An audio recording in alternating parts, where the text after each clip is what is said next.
In the untamed wilderness of 1880s Montana Territory, a desperate letter and the promise of a new life brought Hannah Morgan and her 3 small children across half a continent. What awaited her wasn't the husband she'd been corresponding with, but a freshly dug grave and a town full of closed doors. Alone in a strange land with 3 hungry mouths to feed, Hannah's fate seemed sealed until a mysterious rancher named Jackson Miller stepped from the shadows offering protection. But in a land where fortunes were made and lost on the changing seasons, where the line between survival and ruin was thin as paper, Hannah would soon discover that Jackson's help came with dangers of its own, and secrets that could either save her family or destroy them all. Before we jump back in, tell us where you're tuning in from, and if this story touches you, make sure you're subscribed, because tomorrow I've saved something extra special for you. The stagecoach rattled violently as it hit another deep rut in the dusty road. Hannah Morgan clutched her sleeping 4-year-old daughter closer against her chest and braced herself against the wooden seat. Sarah stirred, but didn't wake, exhausted from the grueling journey. Across from Hannah, her identical twin boys, Timothy and Thomas, sat wide-eyed, their small hands gripping the edge of the bench. "Just a few more miles, little ones," Hannah whispered, offering a smile she didn't feel. The journey from Chicago had been punishing enough, but these final hours through Montana Territory were proving the most difficult. "First time out west, ma'am?" The man sitting diagonally across from her had a weather-beaten face and kind eyes that crinkled at the corners when he smiled. "Is it that obvious?" Hannah adjusted Sarah's bonnet, now sadly crushed from the long journey. "Most folks who've lived here a while know to wear clothes that don't show the dust so much," he said with a gentle laugh, nodding at her once fine blue traveling dress and the children's Sunday clothes. Hannah looked down at herself and sighed. The dress had been pristine when she'd boarded the train in Chicago 2 weeks ago. Now it was coated with a fine layer of reddish-brown dust, the hem frayed and dirty. The children hadn't fared any better, their faces smudged despite her best efforts to keep them clean. "I suppose we have a lot to learn," she admitted. The truth was, she had barely given a thought to practical matters like appropriate clothing when she had packed their trunks. Her mind had been filled with desperate hope about reuniting with Robert Parker, the man whose letters had promised salvation for the past 6 months.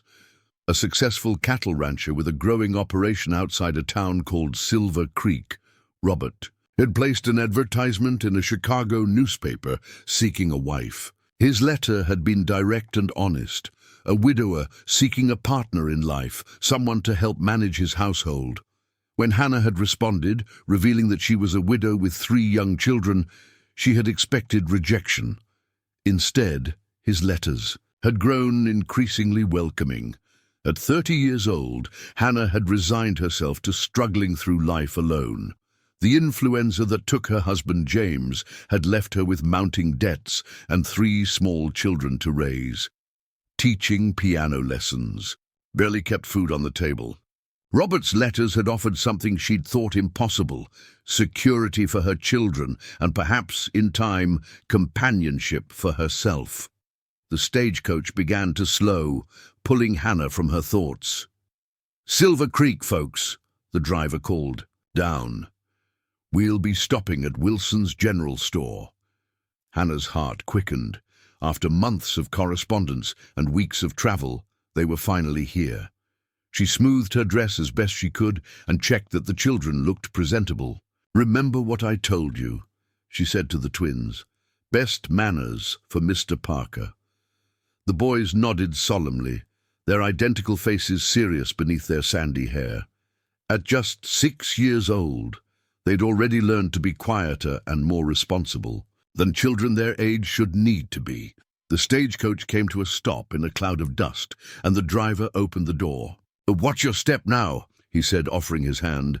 Hannah passed Sarah, still sleeping, to the kindly passenger who'd spoken to her, then helped the twins down before retrieving her daughter and stepping onto the main street of Silver Creek. She looked around at what was to be their new home. A single dirt road lined with wooden buildings, a general store, a saloon, what appeared to be a bank, and various other businesses.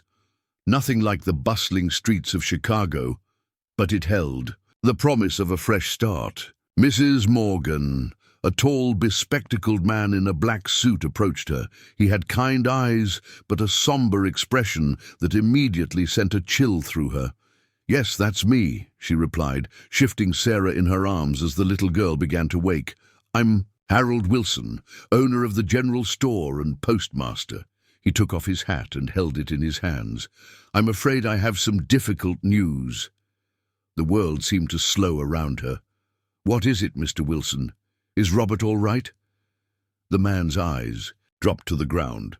"I'm very sorry to tell you this, but Mr. Parker passed away 2 weeks ago. Thrown from his horse. We buried him 10 days ago." Hannah felt as though the ground had fallen away beneath her feet. She swayed slightly, and Mr. Wilson reached out to steady her. "I'm sorry, Mrs. Morgan. If we'd known you were already on your way, there just wasn't time to send word. 2 weeks, just 2 weeks. If her journey had been slightly faster, if the train hadn't been delayed in Bismarck." "Mama?" Thomas tugged at her skirt, his small face concerned. "Where's Mr. Parker?" Hannah, and couldn't find words to explain. Sarah was fully awake now, looking around with wide eyes at the strange town. "Do you have family back east you can return to?" Mr. Wilson asked gently. The question brought the reality of her situation crashing down. Her teaching position had been filled. She had sold most of their possessions to finance this journey, and the little money she had left wouldn't get them back to Chicago, let alone sustain them if they returned. "No," she said quietly. "There's nothing for us to go back to." Mr. Wilson looked uncomfortable. "Well, I'm sure we can arrange for you to stay at the boarding house for a few days while you decide what to do. Mrs. Hollister is a kind woman, though her rates are—" "I can pay," Hannah said quickly, though she knew her funds were limited. She had expected to step into a marriage and a home, not to be stranded in a strange town with 3 children and no prospects. "There's also the matter of Mr. Parker's property," Mr. Wilson continued. "His ranch, the cattle." "What about it?" Hannah asked. Before Mr. Wilson could elaborate, a commotion from the saloon across the street drew their attention. The swinging doors burst open, and a large man with a wild beard stumbled out, followed by another man who was shouting angrily. "You don't think you can just take Parker's land now that he's dead, Hargrove?" the second man yelled. "The bank has the first claim, and don't you forget it." "That land was promised to me," the bearded man snarled back. "Parker knew he owed me." Mr. Wilson shook his head. "I apologize for this display, Mrs. Morgan. Robert Parker's death has stirred up some conflicts of interest in our town." "I don't understand," Hannah said, instinctively pulling Sarah closer as the twins huddled against her skirts. "What's happening?" Mr. Wilson sighed. "Perhaps we should continue this conversation inside." He led them into the general store, a large, well-stocked establishment with shelves of canned goods, tools, fabrics, and other necessities. At the back was a small office where he offered them seats. His wife, a plump woman with a kind face, appeared with a tray of lemonade and cookies for the children.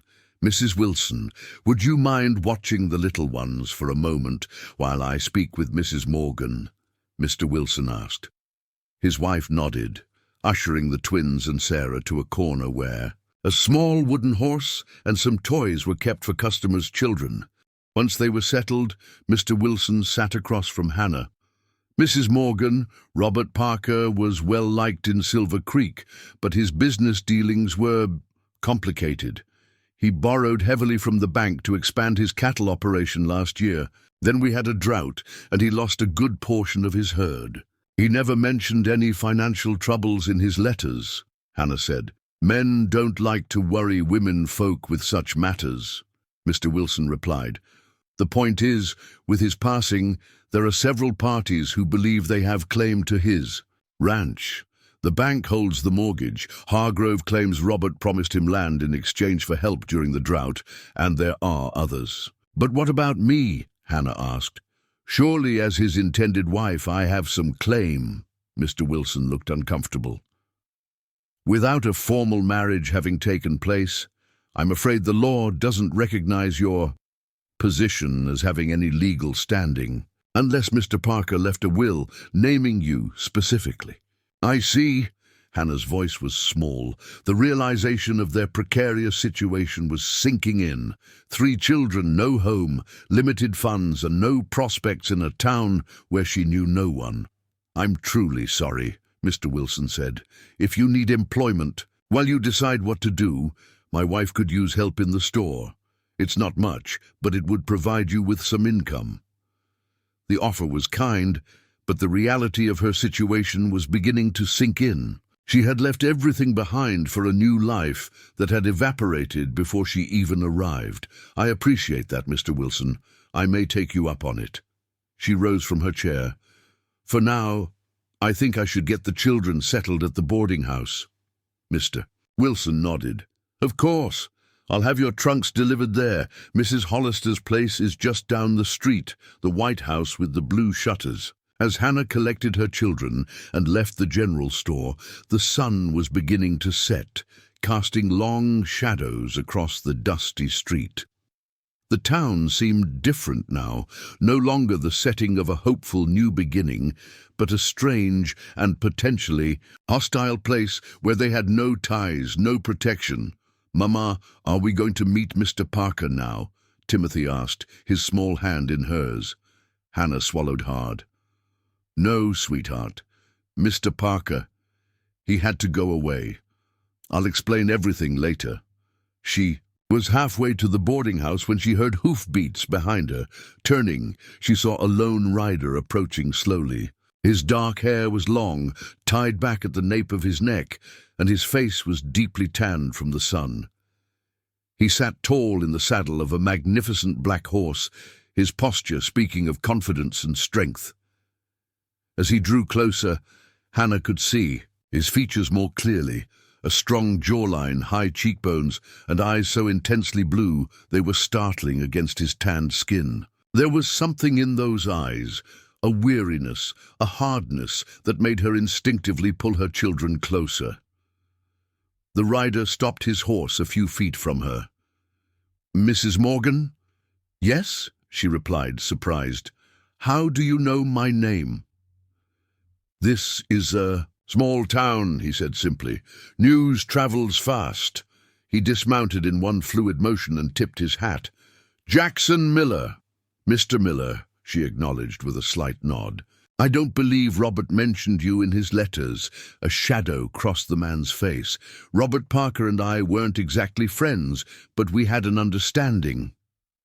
What kind of understanding? Hannah asked cautiously. Jackson Miller glanced around, as if checking who might be listening. The kind that makes me think you might be in danger now that he's gone. Preparing and narrating this story took us a lot of time, so if you are enjoying it, subscribe to our channel. It means a lot to us. Now back to the story. Hannah's breath caught. Danger? From whom? There are men in this town who would kill for Parker's land, he said, stepping closer and lowering his voice. Some of them already think they have a claim to it. Mr. Wilson said it was influenza. That took him, Hannah said, but a chill ran through her nonetheless. Did he? Miller's expression was unreadable. Parker was as healthy as a horse last time I saw him, just 3 weeks ago. Hannah didn't know what to make of this stranger and his insinuations. The twins were looking up at the tall man with wide eyes, while Sarah had buried her face shyly in Hannah's skirts. Why are you telling me this, Mr. Miller? We've only just met. Because Robert Parker sent me a letter the day before he died, Miller said. He asked me to look out for you and your children if anything happened to him, said you were coming west to be his wife, and that he feared he'd made enemies who might not want to see that happen. Why would he ask you if you weren't friends? Miller's mouth quivered in what might have been a smile, My ranch borders his to the north. I'm half Blackfoot. People in town don't always take kindly to men like me. Parker was one of the few who treated me fair. We helped each other out from time to time. Hannah studied him. There was indeed a hardness to him, but also something else, a sense of honor perhaps, in the way he held himself and spoke directly. What exactly are you suggesting, Mr. Miller? I'm suggesting that you be careful who you trust in Silver Creek, he said, and I'm offering you and your children protection if you want it. My ranch house has plenty of room. You'd be safer there than at the boarding house in town, at least until we figure out what really happened to Parker and what it means for you. Hannah was taken aback. Mr. Miller, I barely know you. It wouldn't be proper for me to stay at your home. My sister lives on the property, he said. Your reputation would be safe. He shrugged. But it's your choice. I'm just keeping a promise to a man who asked for my help. Before Hannah could respond, a shout from down the street caught their attention. It was the bearded man from earlier, Hargrove, and he was striding toward them with purpose, his hand hovering near the gun at his hip. "Miller!" he bellowed. "What are you doing talking to Parker's woman?" Jackson stepped slightly in front of Hannah and the children, his posture relaxed but alert. "Just being neighborly, Hargrove. Something you might try sometime," Hargrove sneered. "We don't need your kind of neighborliness around here." He turned to Hannah. "Ma'am, you should know that Parker's ranch is likely to be mine soon enough. The bank might hold the papers, but I hold the water rights to the creek that runs through that property. Without water, that land ain't worth spit." "Is that why you were so interested in buying it from him while he was alive?" Miller asked coolly. "Strange how you suddenly have a claim to it now that he's dead." Hargrove's face reddened. "You watch your mouth, you half-breed." "Or what?" Miller's voice remained calm, but there was steel beneath it. For a tense moment, the two men stared at each other. Then Hargrove spat on the ground and turned back to Hannah. "You'd do well to stay away from this one, ma'am. He's bad news." With that, Hargrove stormed off toward the saloon. Hannah's heart was racing. The confrontation had been brief but intense, and it confirmed that there was more happening in Silver Creek than a simple case of a rancher's untimely death. The twins were pressed against her, frightened by the angry man, and Sarah had begun to whimper. "Do you see what I mean?" Miller asked quietly. "There's something not right about Parker's death, and you and your children are caught in the middle of it without even knowing the players." Hannah took a deep breath. She considered her options: stay at the boarding house in a town where she knew no one and might be in danger, try to make her way back east with 3 small children and limited funds, or trust this stranger who claimed to have promised Robert he would protect them. None of the choices were ideal, but one offered at least the possibility of safety for her children. "My trunks are being delivered to the boarding house," she said finally. "We'll stop there first." Miller nodded. "I'll wait outside while you explain to Mrs. Hollister that you've made other arrangements." As they walked toward the boarding house, Hannah couldn't help but wonder if she was making a terrible mistake. But there was something about Jackson Miller, a steadiness, a quiet strength that made her want to trust him. The sun had almost disappeared behind the distant mountains, casting the town in deepening shadows. As darkness fell over Silver Creek, Hannah Morgan made her decision. She would go with Jackson Miller to his ranch. She would discover the truth about Robert Parker's death, and perhaps, in doing so, she would find a way to secure her children's future in this wild, dangerous land that was supposed to have been their home. What she couldn't know was that the danger was only beginning, and that before long her children's lives would depend on the protection of a man she had just met, a man with secrets of his own that would soon collide with hers. In ways she could never have imagined, the journey to Jackson Miller's ranch took nearly an hour, with darkness falling completely before they arrived. Hannah sat beside Jackson on his wagon, her children huddled close around her, their trunks secured in the back. She watched as the town of Silver Creek faded into the distance behind them, wondering if she had made a terrible mistake trusting this stranger. Yet what choice did she have? With Robert gone and hostile forces circling, her children needed shelter and protection while she figured out their next steps. Neither spoke much during the ride, each lost in their own thoughts as the wagon wheels crunched over the rough terrain. The twins had finally fallen silent, exhausted from the day's journey and revelations, while Sarah slept soundly in Hannah's arms. When they finally crested a small hill, Hannah caught her first glimpse of the Miller Ranch, nestled in a valley with mountains rising in the distance. The main house was larger than she had expected, a solid two-story structure built of timber and stone. A barn stood nearby, along with several smaller outbuildings. A corral held a few horses that lifted their heads at the sound of the approaching wagon. "It's beautiful," Hannah said softly, genuinely surprised by the scope and quality of the property. Jackson glanced at her, then back at his ranch. "It's taken 10 years to build it to what you see now. My father left me this land, but not much else." As they drew closer, a figure emerged from the main house, a woman with long black hair worn in a single braid, her dark eyes watching their approach with a curious expression. "That's my sister Rebecca," Jackson explained. "She's lived with me since our parents passed.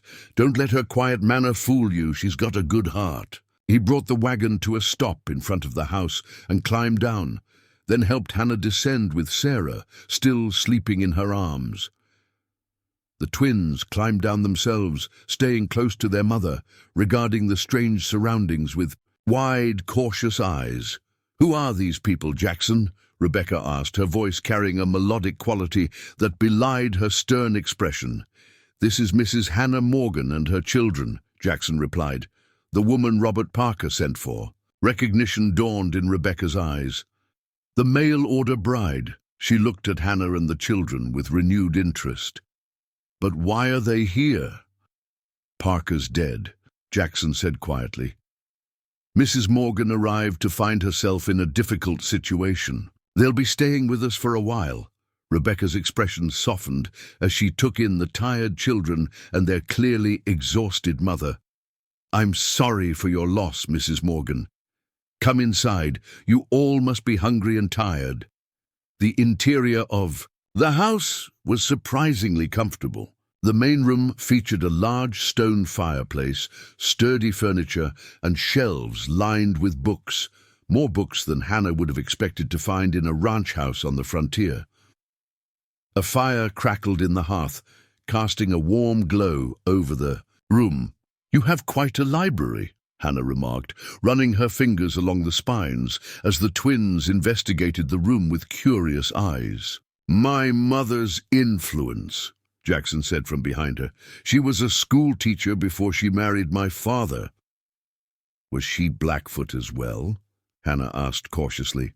"No," he replied, a hint of a smile touching his lips. "She came west from Boston, taught at a mission school near Helena. Met my father when her stagecoach was attacked by bandits. He saved her life." There was an undercurrent of pride in his voice, but also something else, a guardedness Hannah couldn't quite place.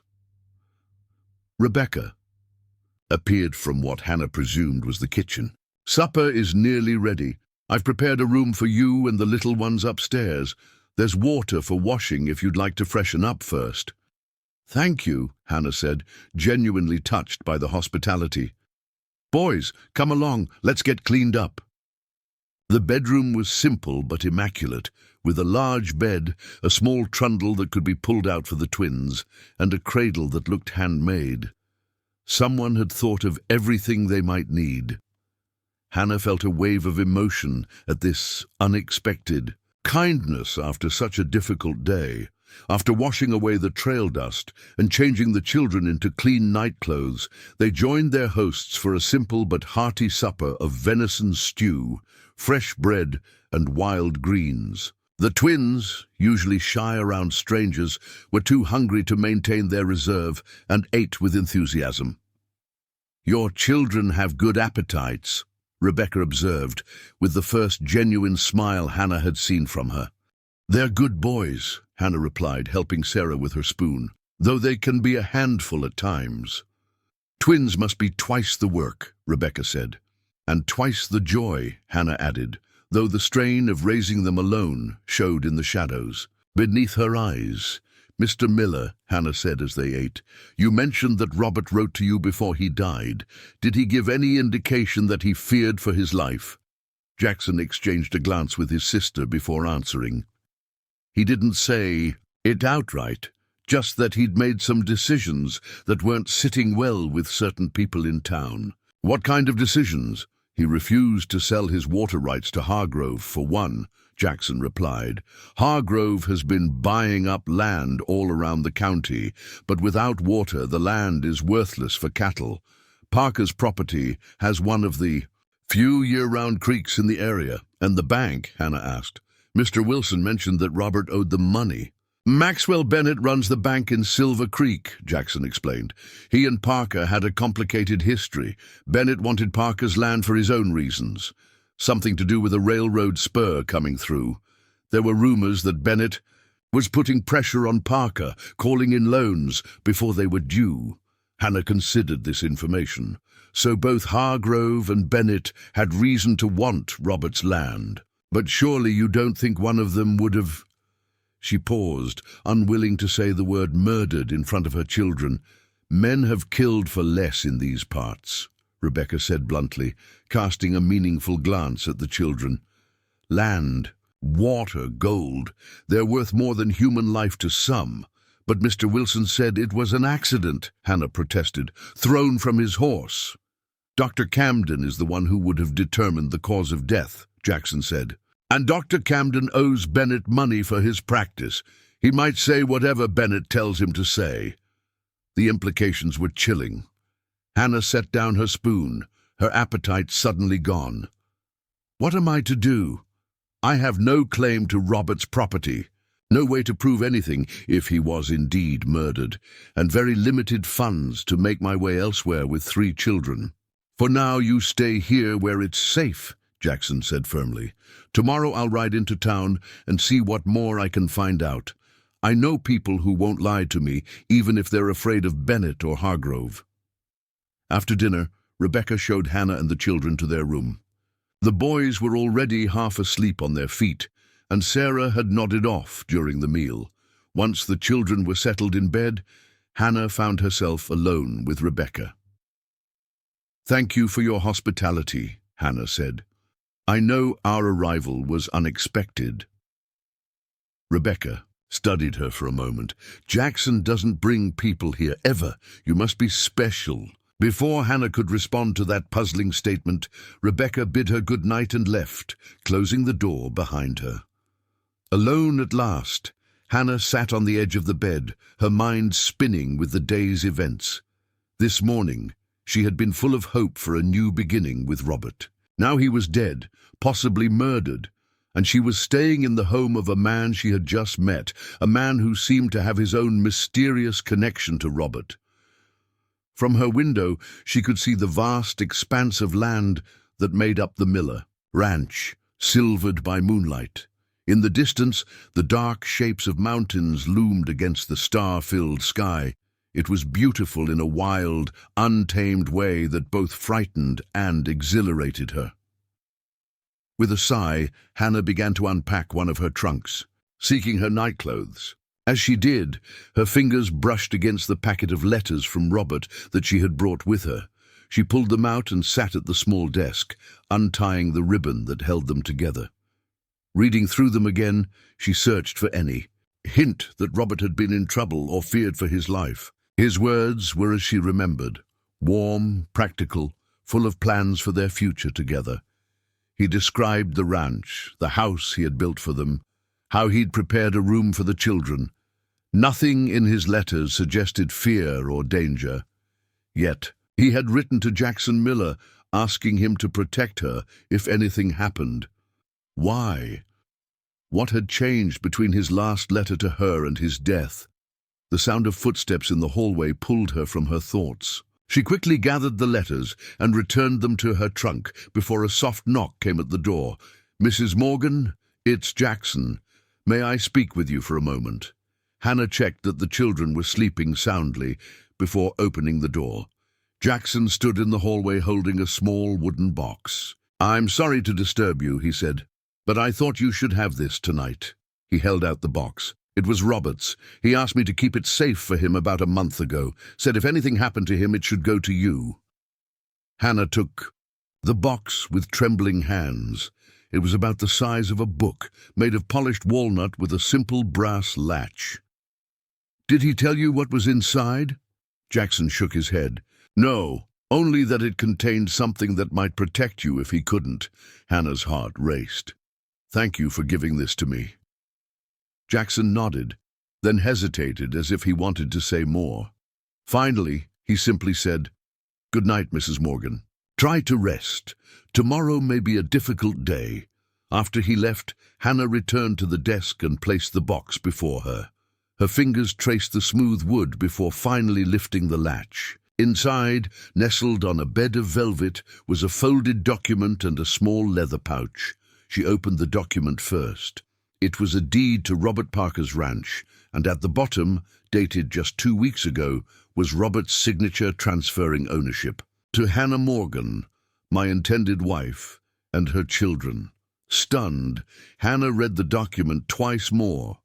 According to this paper, she owned the Parker Ranch, but Mr. Wilson had said she had no legal claim without a marriage having taken place. Next, she opened the small leather pouch. Inside was a simple gold band, a wedding ring, and a note in Robert's handwriting. "My dearest Hannah, if you are reading this, then my fears have been realized, and I'm no longer able to welcome you and your little ones to our home as I had hoped. I've made enemies here, men who would stop at nothing to take what is mine. I have transferred the deed to the ranch to your name, and I have entrusted this package to Jackson Miller, the only man in these parts I trust completely. The enclosed ring was my mother's. I had hoped to place it on your finger myself, but if fate has decided otherwise, please know that in my heart you were already my wife. Be careful who you trust in Silver Creek. Jackson Miller may seem a hard man, but he is honorable to his core. Trust him as I have." With all my affection, Robert. Tears blurred Hannah's vision as she finished reading. Robert had tried to protect her even in death, but the deed raised as many questions as it answered. If it was legal, why hadn't Mr. Wilson mentioned it?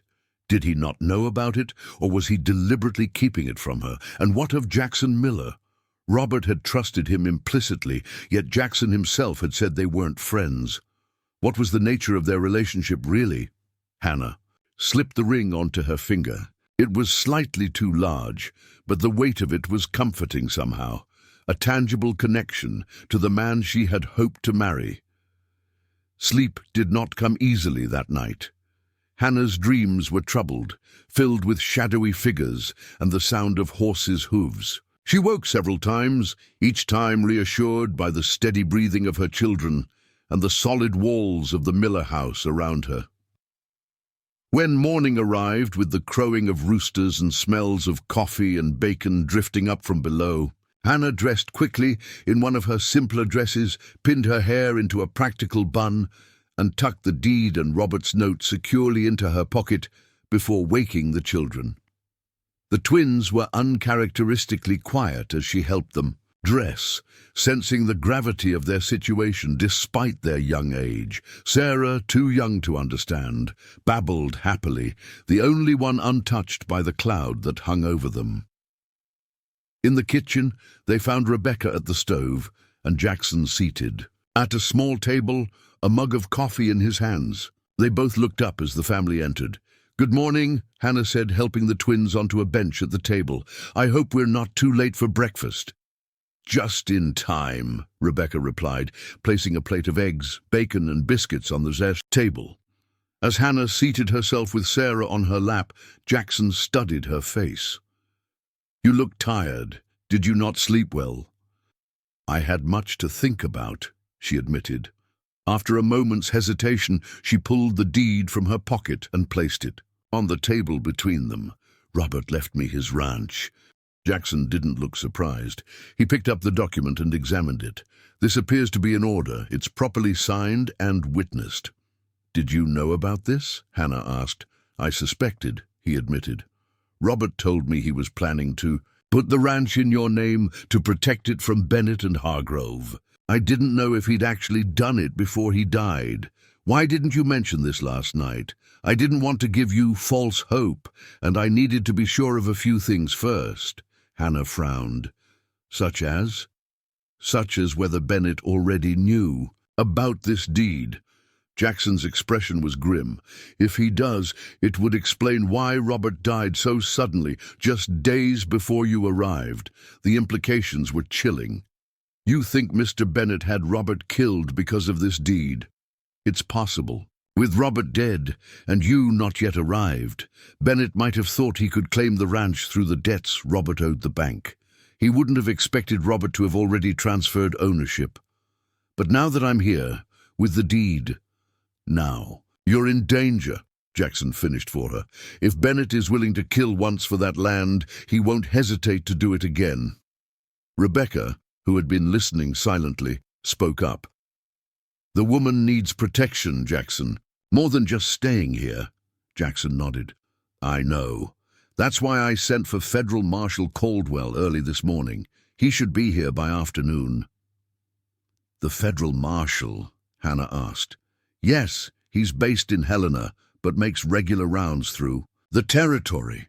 He's a good man, and he's not under Bennett's influence. If there's been a murder, he'll investigate properly." Hannah's mind was racing. "What should I do in the meantime? If this deed is legal, the ranch is mine. I should go there, see it for myself." "That would be foolish," Rebecca said bluntly. "Until we know who killed Robert Parker and why, you and your children are safer here." "Rebecca is right," Jackson agreed. "Stay here today. Once Marshal Caldwell arrives, we can decide the next steps." Hannah wanted to protest, but knew they were right. She had no experience with the dangers of this territory, and the thought of facing men like Hargrove or Bennett with her children in tow was terrifying. "Very well," she conceded. "We'll stay. But I want to know everything you find out." Jackson finished his coffee and stood. "I need to check the south pasture. One of my hands reported seeing strangers near the property line yesterday." "Do you think it's related to all of this?" Hannah asked, alarmed at the possibility that danger might have followed them to the Miller Ranch. "I don't believe in coincidences," he replied grimly. "Not in this territory." He looked at Rebecca. "Keep the rifle handy." The older woman nodded, and Jackson left, the sound of his spurs fading as he walked down the hallway. Rebecca began clearing the breakfast dishes, and the twins slipped from the table to explore their new surroundings under Hannah's watchful eye. "He's worried," Rebecca said quietly, nodding in the direction Jackson had gone. "I haven't seen him this tense in years." "You've known him a long time," Hannah observed. Rebecca gave her a strange look. "All his life. I'm his sister." Of course, Hannah thought. Yet there was something in Rebecca's manner that suggested there was more to the story than she was telling. "Jackson seems to have a complicated relationship with the townspeople," Hannah ventured. Rebecca's face tightened. "People in Silver Creek don't take kindly to those with Indian blood. Our father was white, our mother Blackfoot. That's enough for some folks to treat us like we don't belong, no matter how successful the ranch becomes." Hannah nodded, understanding. Better now, the wariness she'd sensed in both siblings. Robert seemed to trust Jackson.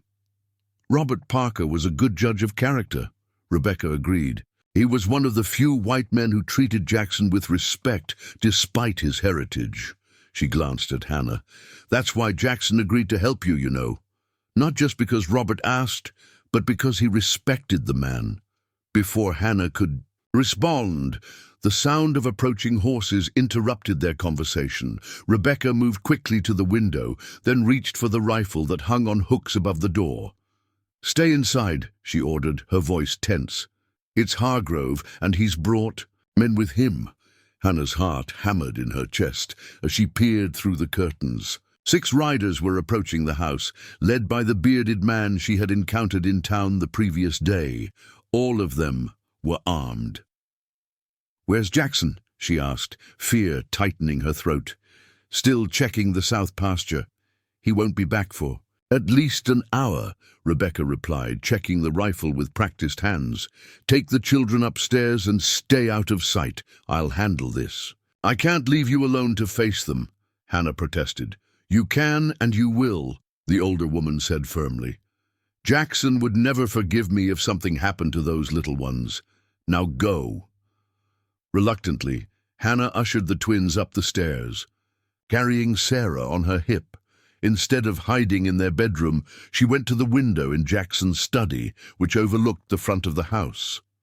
From there, she could see Hargrove and his men dismounting, their expressions grim and determined, as Rebecca stepped onto the porch, rifle in hand. "Where is she, woman?" Hargrove demanded, his voice carrying clearly in the morning air.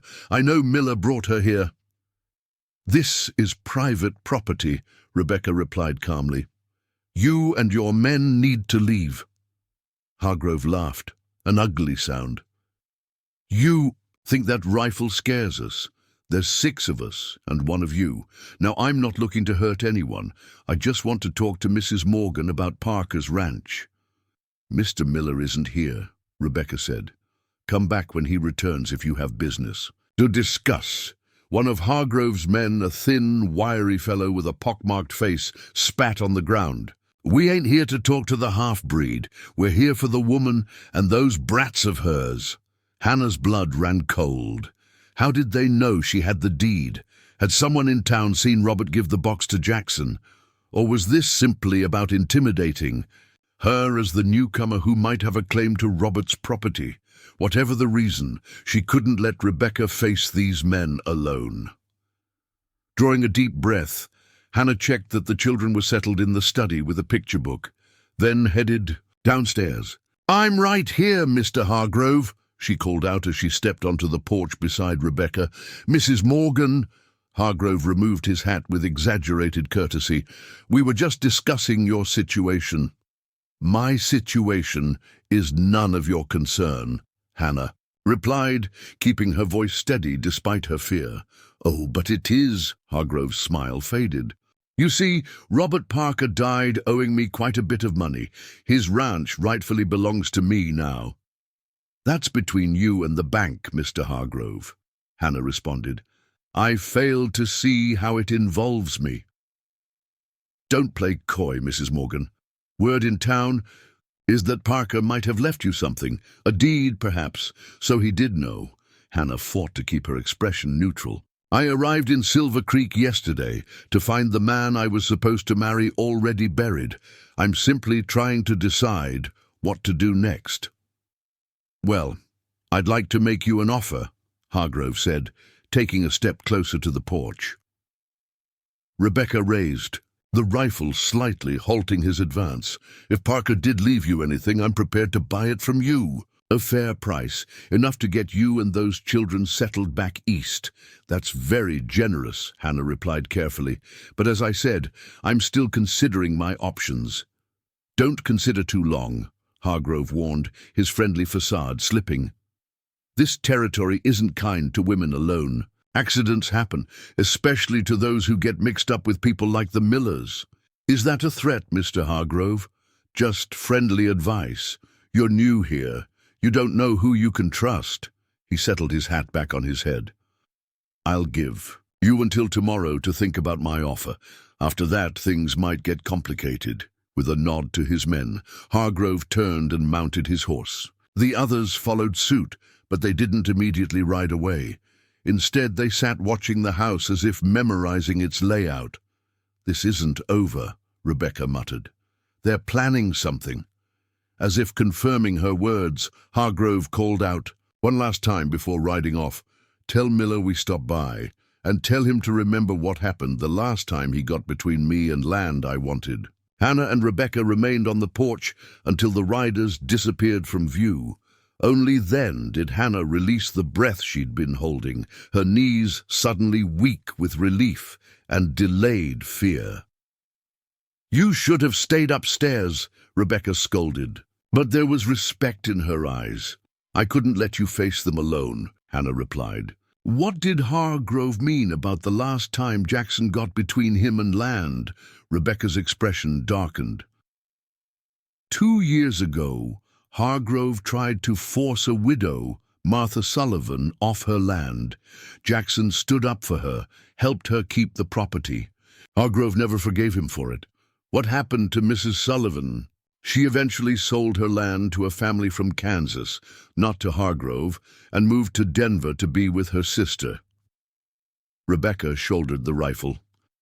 "Come inside. We need to secure the house in case they come back."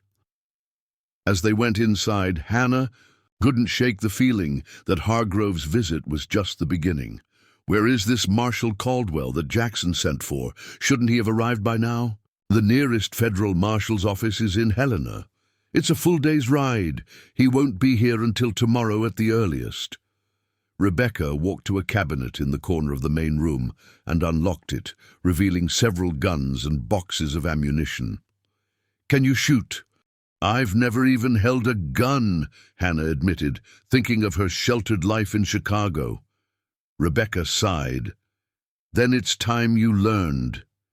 She selected a small revolver and handed it to Hannah.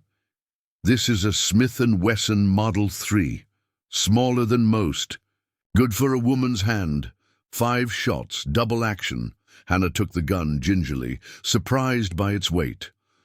"I don't know if I could actually shoot someone." "When it's your children's lives or theirs, you'll find you can," Rebecca said grimly. "Let's hope it doesn't come to that."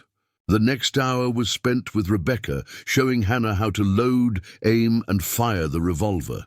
They practiced in the barn, using empty bottles as targets. Hannah was a poor shot at first, but gradually improved under Rebecca's patient instruction. "Not bad," the older woman said after Hannah finally hit a bottle. "Keep practicing. I need to prepare lunch for the children." Left alone in the barn, Hannah continued to practice, each shot becoming more accurate as she grew accustomed to the revolver's weight and kick. The activity helped distract her from the fear that had settled in her stomach since Hargrove's visit. She was reloading the gun when the barn door opened. Startled, she nearly dropped the weapon, then relaxed when she saw it was Jackson. "Rebecca told me what happened," he said, his expression grim. "Hargrove is getting bolder." "He knows about the deed," Hannah replied. "How is that possible?" Bennett must have told him. "They've been working together lately." Jackson glanced at the revolver in her hands. "I see Rebecca has been teaching you to defend yourself." She thought it was necessary.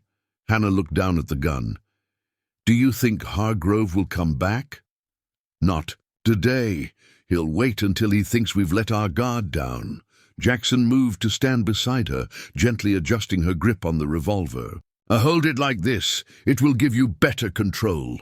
His hands were warm and calloused against hers, steady and sure. Hannah was suddenly very aware of his proximity, of the scent of leather and horses that clung to him. She swallowed hard and focused on the target. "I've sent one of my hands to look for Marshal Caldwell," Jackson continued, stepping back, "to hurry him along. In the meantime, I think we should move you and the children to Parker's ranch." Hannah looked at him in surprise. "I thought you said it wasn't safe." "It's not, but Hargrove and his men will be watching this place now. They won't expect us to take you to Parker's property. And I need to show you something there, something that might explain why Robert was killed." "What is it?" "Better I show you. We'll go at dusk, when we're less likely to be seen." The rest of the afternoon passed in tense preparation. Jackson and his ranch hands patrolled the property, while Rebecca packed food and supplies for their journey to Parker's ranch. Hannah spent time with her children, trying to maintain a sense of normalcy despite the circumstances. The twins, perceptive beyond their years, were unusually quiet, sensing the tension in the adults around them. As the sun began to set, casting long shadows across the land, Jackson returned to the house. "It's time," he said quietly. "I've had." The horses brought around back. Rebecca handed Hannah a bundle wrapped in oilcloth, food, water, and a few other necessities. "The revolver is already loaded and in there too." "You're not coming with us?" Hannah asked, alarmed. "Someone needs to stay here to maintain appearances," the older woman replied. "If Hargrove or his men come back, they need to think you're still here." Hannah hugged Rebecca impulsively. "Thank you for everything. Please be careful." "It's you who needs to be careful," Rebecca said, returning the embrace briefly before stepping back. "Listen to Jackson. He knows this territory better than anyone." They slipped out the back door of the house as darkness fell. 2 horses waited, already saddled. Jackson helped the twins mount in front of him on his horse, while Hannah carried Sarah in a sling across her chest as she rode. "Stay close," he murmured. "We'll take the creek bed for the first few miles. It'll hide our tracks." They rode in silence.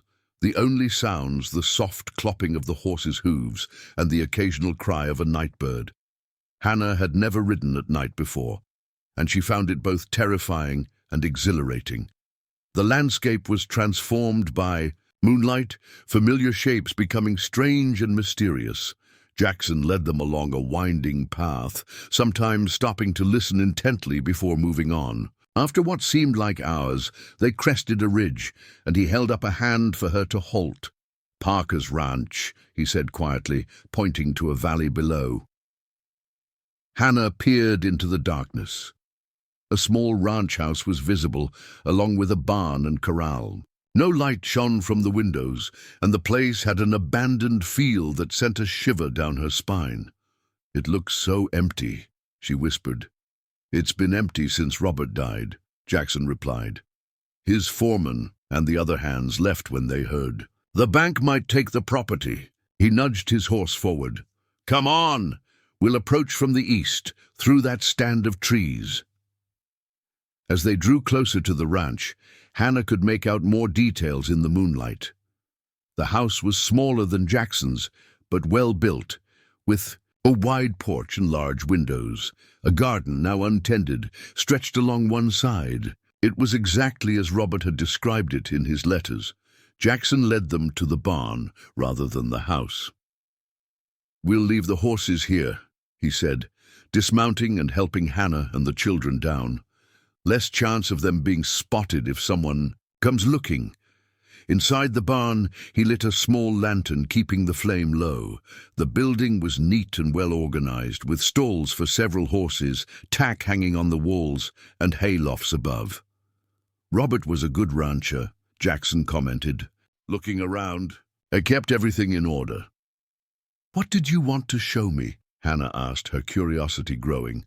"It's in the house, but first we need to make sure we're alone."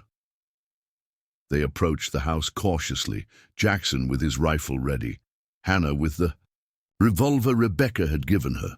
The front door was locked, but Jackson produced a key from his pocket. "Robert gave me this," he explained, "for emergencies." The interior of the house was dark and still, with furniture covered in sheets to protect it from dust. Jackson lit another lantern and led Hannah through the rooms. It was a comfortable home, simply but tastefully furnished, with a large stone fireplace in the main room and a well-equipped kitchen. "He built all this for you and your children," Jackson said quietly. "He was so sure you would love it here." Tears pricked at Hannah's eyes. This should have been her home, her life with Robert and the children. Now it stood empty, waiting for new owners who might never appreciate the care and love that had gone into creating it. "You said there was something here that might explain why Robert was killed," she reminded Jackson, forcing her thoughts away from what might have been. Jackson nodded and led her to a small study off the main room. A desk stood against one wall, its surface bare except for a ledger and an inkwell. He moved to a bookshelf and pulled out several volumes, revealing a small safe built into the wall behind them. "Robert showed me this once," he said, working. the combination. Said if anything happened to him I should check what was inside. The safe opened with a soft click. Jackson reached in and pulled out a leather folder. "This is what I wanted you to see." Hannah took the folder and opened it. On the desk, inside were maps, letters, and legal documents. She frowned as she examined them. "These are surveys and land deeds." "Not just any land," Jackson said. "Look at the dates and locations." As Hannah studied the documents more carefully, a pattern emerged. All of the properties were in Silver Creek County, and all had been purchased within the last year by Robert. "Parker, I don't understand," she said. "Why would Robert buy all these different parcels of land? Some of them don't even look suitable for ranching." "They're not," Jackson agreed, "but they all have one thing in common." He pulled out a larger map and spread it on the desk. "Each piece of land sits along the proposed route of the Northern Pacific Railroad spur." Hannah's eyes widened as she saw the line drawn across the map, connecting the scattered properties Robert had purchased. He was buying land for the railroad. Not exactly. He was buying land the railroad would need. Jackson's voice was grim. "Maxwell Bennett has been working with the railroad for years, secretly acquiring property along their planned route. When the railroad officially announces the route, land prices will skyrocket." "So Robert was competing with Bennett," Hannah said, understanding dawning. "Buying the same land Bennett wanted." "Yes, and there's more." Jackson showed her another document. "This letter is from the railroad. They were considering changing their route to go through Parker's ranch instead of the land Bennett had been acquiring. Because of the water," Hannah realized, "they would need water for the steam engines." "Exactly. If the railroad chose Parker's route, all of Bennett's land investments would be worthless." Jackson's expression was somber. "That's the motive. For murder, Hannah, Bennett stood to lose everything if Robert succeeded. The pieces were falling into place. Robert's death, the sudden interest in his ranch, the pressure on Hannah to sell. It all made sense in light of these documents. "We need to take these to Marshal Caldwell," she said. "They're evidence." "Yes, but first we should."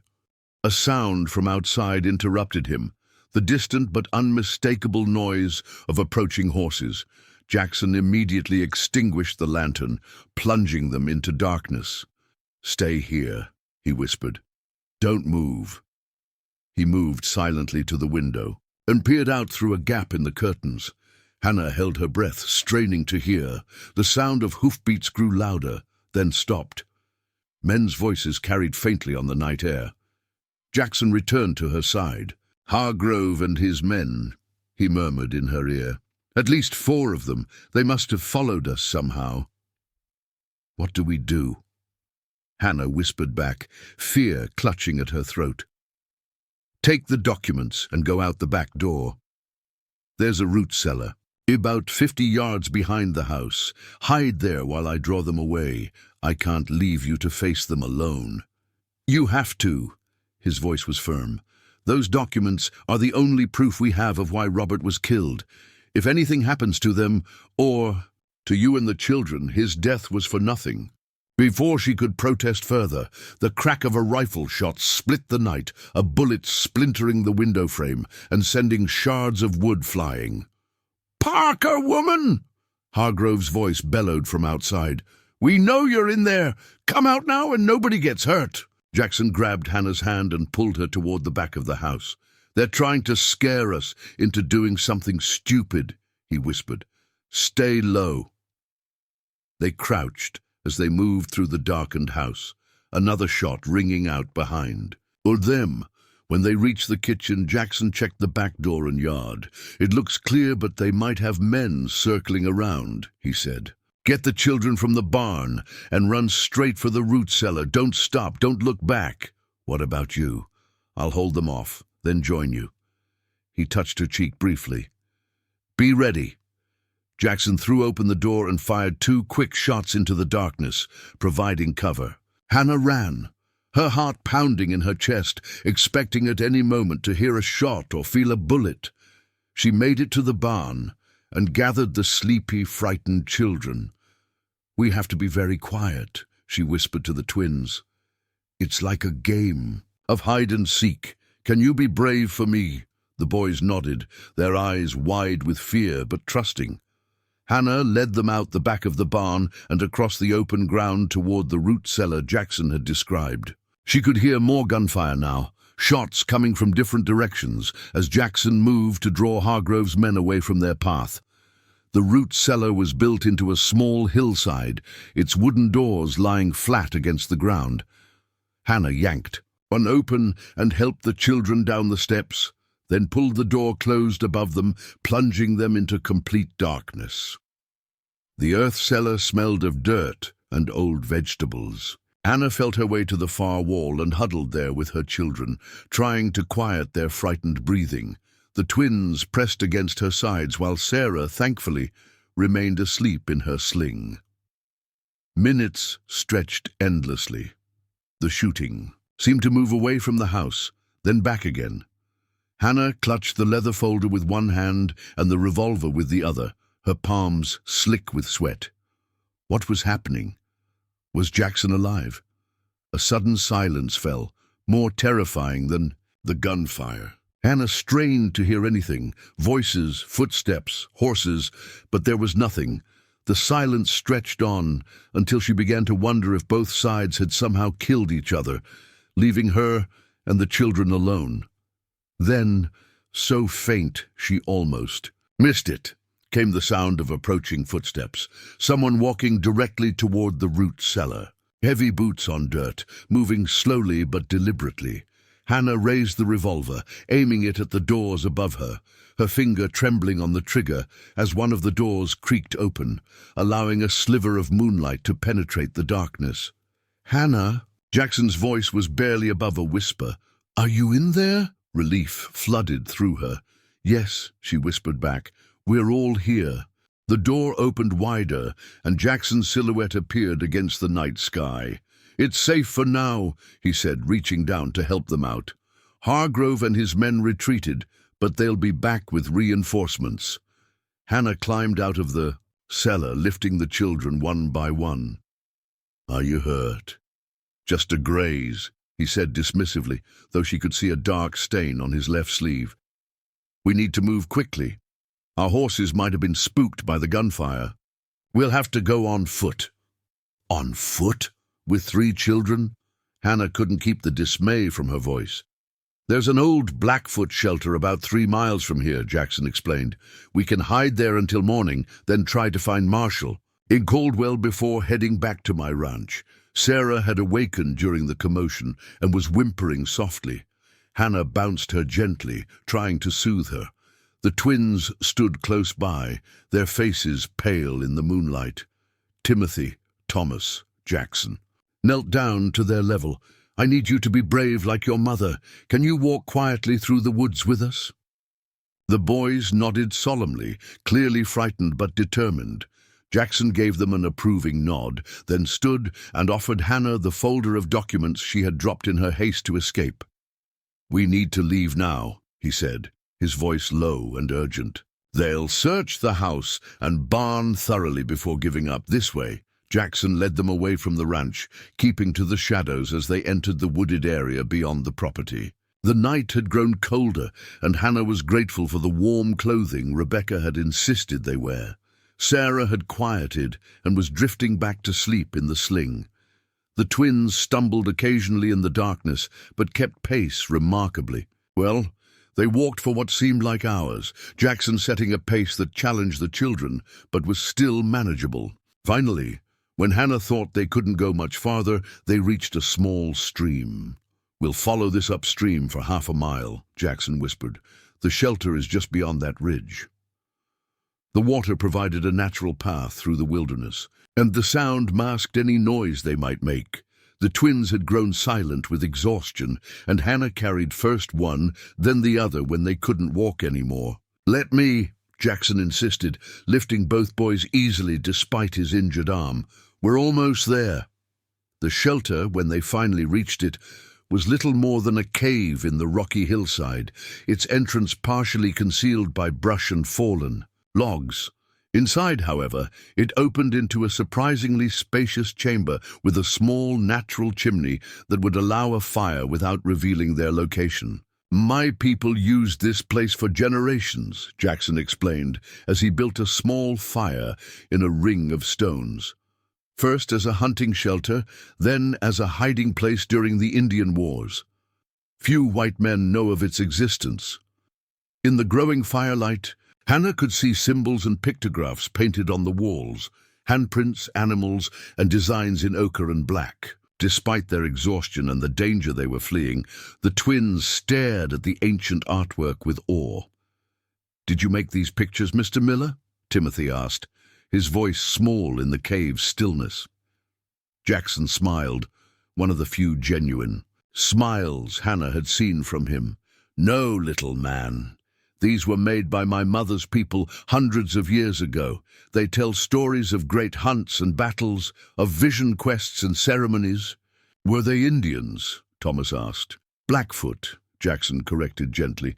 "They lived on this land long before any white settlers came. My grandmother was a Blackfoot medicine woman."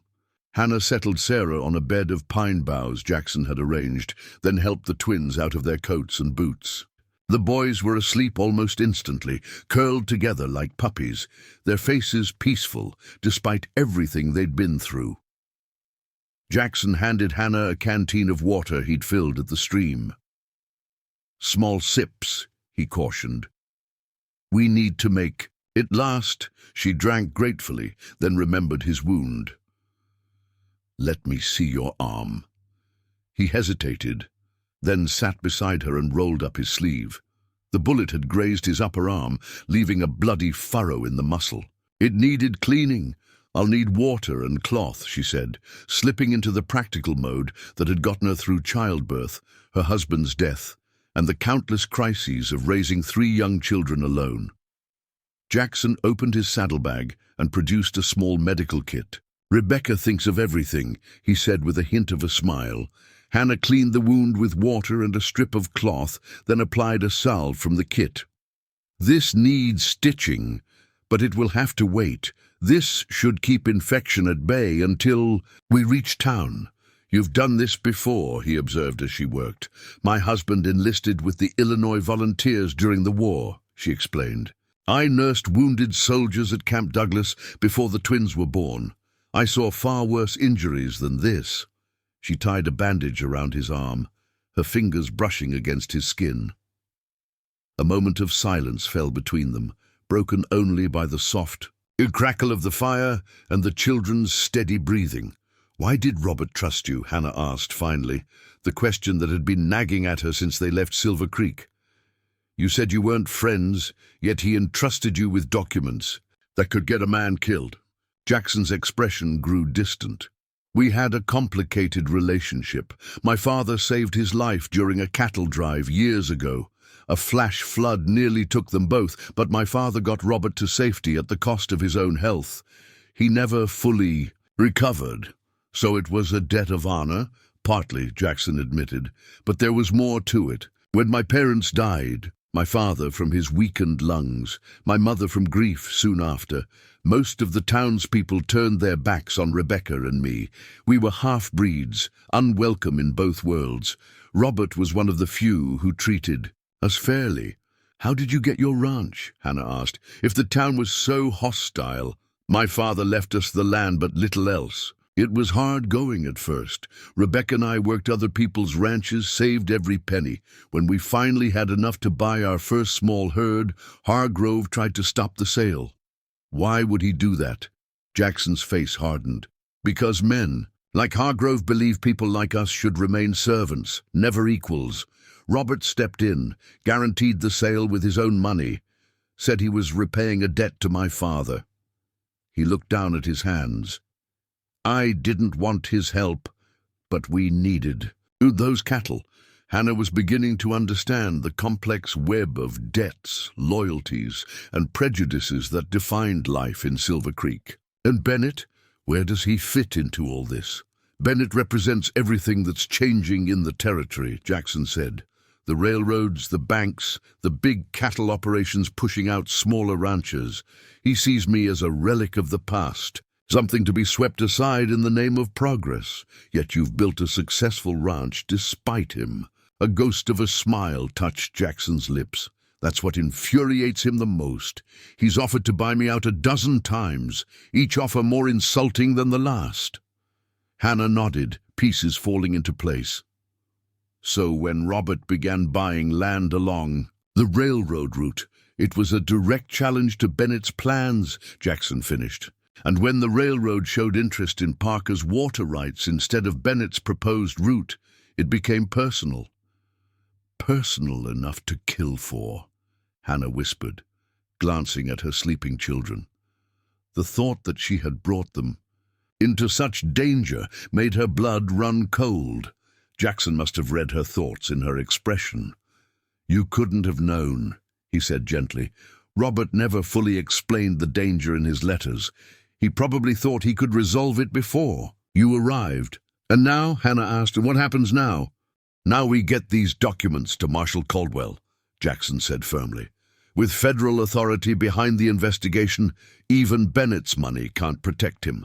Once we've done that, you'll be safe to decide your own future. A log shifted in, the fire sending sparks upward through the natural chimney. The dancing light cast Jackson's face in sharp relief, highlighting the strong line of his jaw, the determination in his eyes. "And what of your future, Mr. Miller?" Hannah asked softly. Something flickered in his expression, pain, longing, resignation. She couldn't be sure. "My future has always been the ranch," he said finally, "keeping what my father built, making it something my mother would have been proud of." "A worthy goal," Hannah acknowledged, "but a lonely one." "We should rest," he said, clearly uncomfortable with the direction of their conversation. "I'll take first watch. You sleep." Despite her exhaustion, sleep didn't come easily to Hannah. Her mind raced with everything she had learned. About Robert, about Bennett and Hargrove, and perhaps most troublingly, about Jackson Miller. The mysterious half-Blackfoot rancher had risked his life for her and her children, honoring a promise to a man who hadn't even been his friend. What kind of man did that? When she finally drifted off, her dreams were a jumbled mess of gunfire, running horses, and dark, watchful eyes. Dawn brought pale light filtering through the cave's natural chimney. Hannah awoke to find the twins already up, whispering excitedly, as Jackson showed them how to identify different animal tracks imprinted in the soft earth near the cave entrance. "Look, Mama!" Timothy called when he saw she was awake. "Mr. Miller showed us deer tracks and rabbit tracks and even wolf tracks." "He says wolves don't bother people unless they're starving," Thomas added, with the authority of newly acquired knowledge. Jackson straightened from his crouched position. "How did you sleep?" "Better than I expected," Hannah admitted, stretching. Stiff muscles. Sarah still slumbered peacefully in her makeshift bed. "Thank you for entertaining the boys." "They're quick learners," he said with a warmth in his voice she hadn't heard before. "They'll make fine trackers someday." After a simple breakfast of jerky and dried fruit from Jackson's saddlebag, they prepared to leave the shelter. The plan was to follow the stream down to where it joined a larger creek, then make their way toward town in hopes of intercepting Marshal Caldwell. "How's your arm?" Hannah asked as they packed the few supplies they had. "Stiff, but the bleeding stopped," Jackson replied. "Your doctoring worked." They set out just as the sun cleared the eastern mountains, casting long shadows through the trees. The day promised to be clear and mild, good traveling weather. The twins bounded ahead along the stream bank, their fear from the previous night apparently forgotten in the adventure of the moment. Sarah, now fully awake, babbled happily from her sling, reaching out to touch leaves and branches as they passed. Hannah kept the leather folder of documents secured inside her coat, its weight a constant reminder of what was at stake. They had been walking for perhaps an hour when Jackson suddenly froze, raising a hand for them to stop. He cocked his head, listening intently, then pulled Hannah and the children behind a large fallen tree. "Riders," he whispered. coming this way." Hannah gathered the twins close, her heart racing. Had Hargrove's men found their trail? The sound of horses grew louder, several of them moving at a steady pace.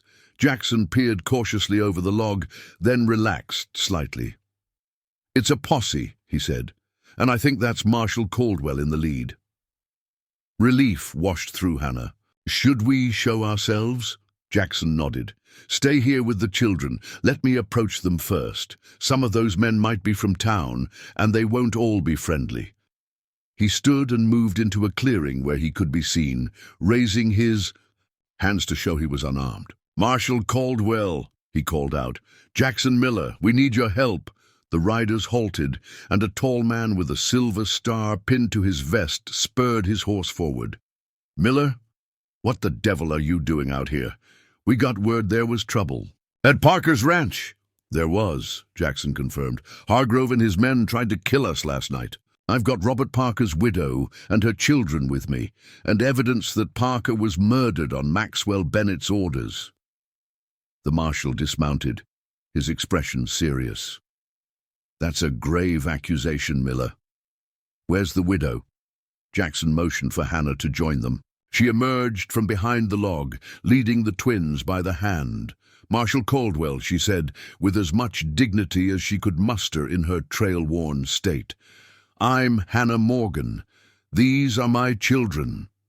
Caldwell tipped his hat. "Ma'am, sorry about your loss. Miller here says you have evidence of foul play." Hannah reached into her coat and produced the leather folder. "These documents show why Maxwell Bennett wanted Robert dead. It's about the railroad land deals." Caldwell took the folder and flipped through it quickly, his eyebrows rising as he scanned the contents. "This is serious stuff, Mrs. Morgan. Land fraud, railroad corruption, enough to hang a man if it led to murder." He looked up at her. "You willing to testify to all this?" "I am," Hannah said firmly. "Robert was killed because of these dealings, and now Bennett and Hargrove are trying to force me and my children off the land. Robert left us." "Left you?" Caldwell's brow furrowed. "I was told Parker died without a will." "He transferred the deed to me before his death," Hannah explained. "Jackson has seen it." Caldwell glanced at Jackson, who nodded confirmation. "Well now," the marshal said, stroking his moustache thoughtfully, "that changes things considerably." He turned to his posse. "Johnson, take Mrs. Morgan and her children to town. Get them settled at the hotel under guard. Mitchell, you and Davis ride to the Parker ranch, see if Hargrove or his men left any evidence behind." He turned back to Hannah and Jackson. "The rest of us are going to pay a visit to Mr. Maxwell Bennett. I think it's time he answered some questions about land speculation and Robert Parker's convenient accident." As one of the deputies helped Hannah and the children onto a horse, she looked back at Jackson. "You're coming to town." He shook his head. "I need to check on Rebecca first, make sure she's all right. Hargrove might have gone to my ranch after losing our trail." He met her gaze steadily. "I'll find you in town." It wasn't until the deputy was leading them away that Hannah realized Jackson had called her Robert Parker's widow, not his mail-order bride or his intended. In that small courtesy, he had granted her a dignity that the law might not recognize, but that mattered deeply all the same. The ride to Silver Creek was mercifully uneventful. Deputy Johnson was taciturn but kind, especially to the children. He stopped frequently to let them rest and shared his canteen and jerky with them without complaint. As they approached the town, Hannah felt a strange mixture of dread and determination. This place that had welcomed her with suspicion and tragedy, just days ago now, held the key to her children's future. Whether that future lay with Parker's ranch or somewhere else entirely remained to be seen. The hotel proprietor, Mrs. Henderson, clucked sympathetically when they arrived, bustling about to prepare a room and hot baths for Hannah and the children. "You poor dears," she kept saying. "What a terrible ordeal." Word of their arrival spread quickly, and by evening a small crowd had gathered outside the hotel, curious to see the woman at the center of the brewing scandal. Deputy Johnson stood guard at the door, turning away the merely curious and admitting only those with official business. A young man who introduced himself as Liam Foster, assistant to Judge Hollister, arrived shortly before supper. "The judge would like to speak with you tomorrow, Mrs. Morgan," he explained, "about the documents you've brought forward and your claim to the Parker property." "Is my claim in question?" Hannah asked, alarm rising in her chest. "Not at all," Foster assured her. "But there are procedures to follow, paperwork to file. The judge wants to make sure everything is done properly so that Bennett and his lawyer can't challenge it later." That made sense, and Hannah agreed to meet with the judge in the morning. Later, as she tucked the twins into bed in their hotel room, Timothy asked the question she'd been dreading. "Mama, are we going to live at Mr. Parker's ranch now?" Hannah smoothed his hair back from his forehead. "I don't know yet, sweetheart. It depends on many things." "I like Mr. Miller's ranch better," Thomas declared, yawning widely. "It has horses and a library and pictures on the cave walls." Hannah smiled at his child's logic. "Well, we'll see. Right now we need to make sure we're safe, and then we can decide where our home will be." "Is Mr. Miller coming back?" Timothy asked, his eyes already drifting closed. "Yes," Hannah said, hoping. She spoke the truth. "He'll come find us when he can." Long after the children were asleep, Hannah sat by the window, watching the quiet street below. So much had happened in the span of just a few days. She had arrived in Silver Creek expecting to meet the man whose letters had promised security, and perhaps eventually affection. Instead, she had found herself embroiled in a deadly land dispute, her children's safety threatened, and her future uncertain. And then there was Jackson Miller, a man who defied all her expectations. Half Blackfoot in a town where that parentage marked him as an outsider, yet successful enough to earn the town's grudging respect. A man of few words but decisive action, who had risked his life for her and her children to honor a promise to someone who wasn't even a friend. A soft knock at the door startled her from her thoughts. Deputy Johnson's voice came through the wood. "Mrs. Morgan, Marshal Caldwell's back. He'd like to speak with you if you're not yet retired." Hannah opened the door. "Of course, are the children safe here alone?" "I'll stand right outside their door, ma'am," Johnson promised. "No one will get past me." Downstairs in the hotel's small private dining room, Marshal Caldwell waited, hat in hand, his expression grave but satisfied. "Mrs. Morgan," he said, rising as she entered, "thank you for coming down. I thought you'd want to know. We've arrested Maxwell Bennett." Relief flooded through her. "On what charges?" "Land fraud for starters," Caldwell replied. "But it gets better. His clerk, a nervous fellow named Oliver Hayes, started talking as soon as we showed up with badges. Bennett ordered him to tamper with Parker's saddle the day before his accident. Says it wasn't the first time Bennett had arranged convenient mishaps for people who got in his way." "So it was murder," Hannah whispered. "Looks that way," Caldwell nodded grimly. "We're holding Bennett over for the circuit judge. Hayes has agreed to testify against him in exchange for leniency." "And Hargrove?" "No sign of him yet," Caldwell admitted. "But we've got men watching the roads and the border. He won't get far." He studied her face. "You should know. Judge Hollister has reviewed your deed to the Parker Ranch. It's legal and binding. The property is yours, Mrs. Morgan. Free and clear." Hannah sat down heavily in the nearest chair, the reality of it washing over her. She owned a ranch. She, who had been on the verge of destitution in Chicago just weeks ago, now possessed valuable property that could secure her children's future. "There's something else," Caldwell continued. "Any word from Miller?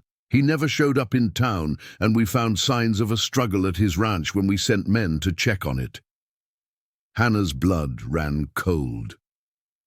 "What kind of signs?"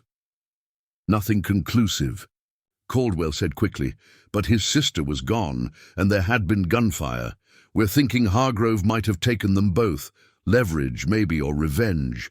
The room seemed to swim around her, Jackson and Rebecca, captured or worse, because they had helped her, because Jackson had kept his promise to Robert. "We have to find them," she said, rising to her feet. "Marshall, you don't understand. If Hargrove has them, we'll find them, Mrs. Morgan," Caldwell assured her, but his expression was grave. "But Silver Creek County is vast, and Hargrove knows it better than most. If he's taken them into the high country, then we need someone who knows the high country even better," Hannah interrupted, a plan already forming in her mind. "We need the Blackfoot." Marshall Caldwell stared at Hannah as if she'd lost her mind. "The Blackfoot. Mrs. Morgan, relations with the tribes are complicated at best. They don't typically involve themselves in white men's disputes." Jackson. "Miller is half Blackfoot," Hannah insisted. "His mother's people might help if they knew he was in danger." "Even if that's true, we'd need to find them first," Caldwell replied. "The nearest Blackfoot settlement is miles from here, in the foothills of the Sawback Range." Hannah leaned forward. "Does anyone in town know how to reach them?" Caldwell hesitated, then sighed. "There's an old trapper named Winslow who trades with the Blackfoot, lives in a cabin about 5 miles north of town. If anyone can get word to them, it's him." "Then we need to find Winslow immediately," Hannah said, rising from her chair.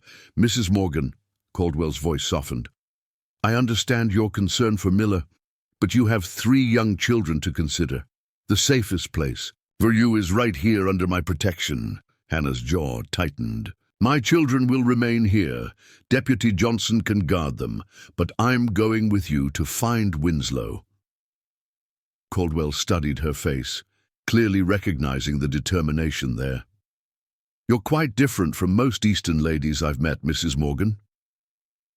"Circumstances have made me so," she replied simply, after arranging for Mrs. Henderson to look in on the sleeping children and confirming that Deputy Johnson would remain vigilant outside their door.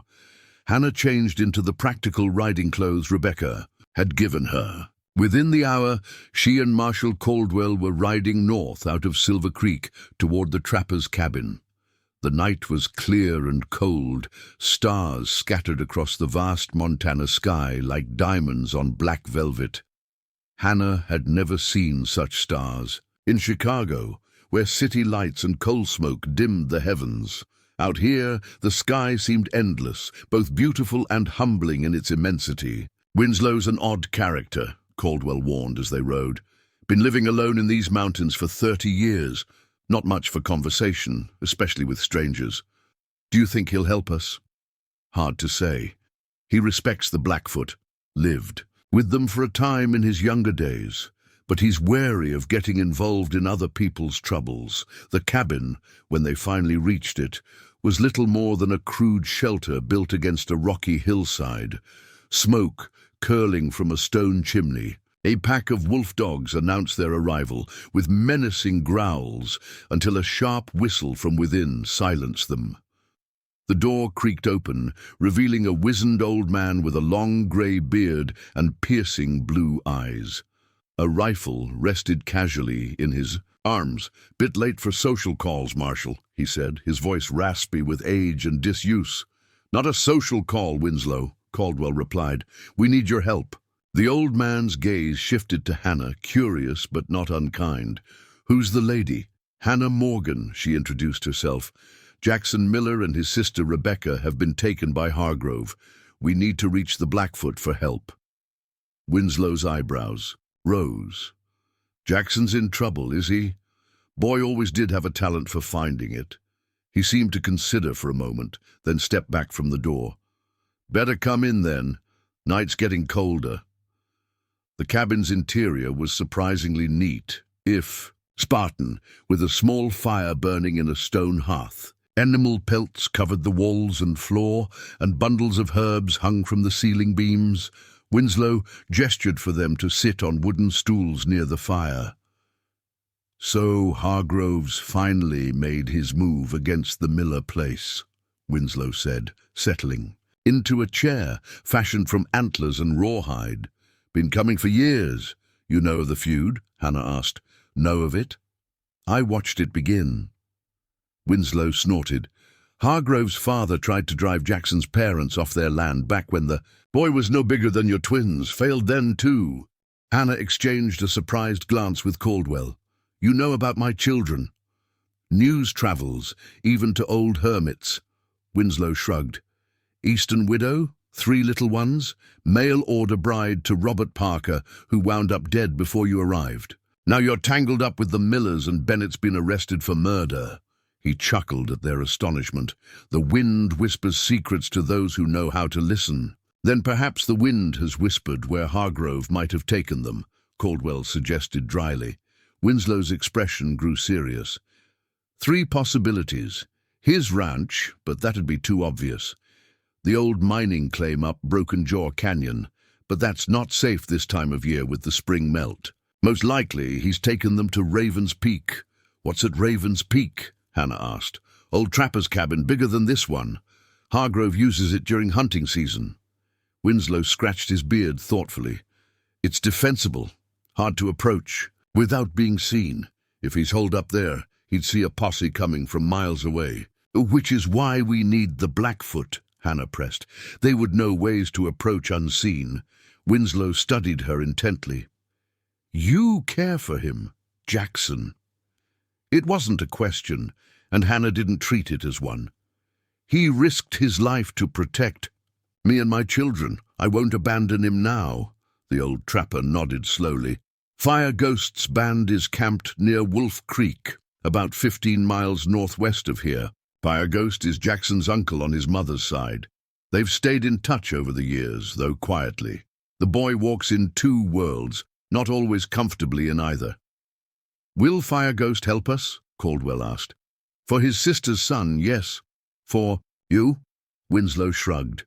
That depends on whether you go as lawman or as man, meaning leave the badge behind, Marshal.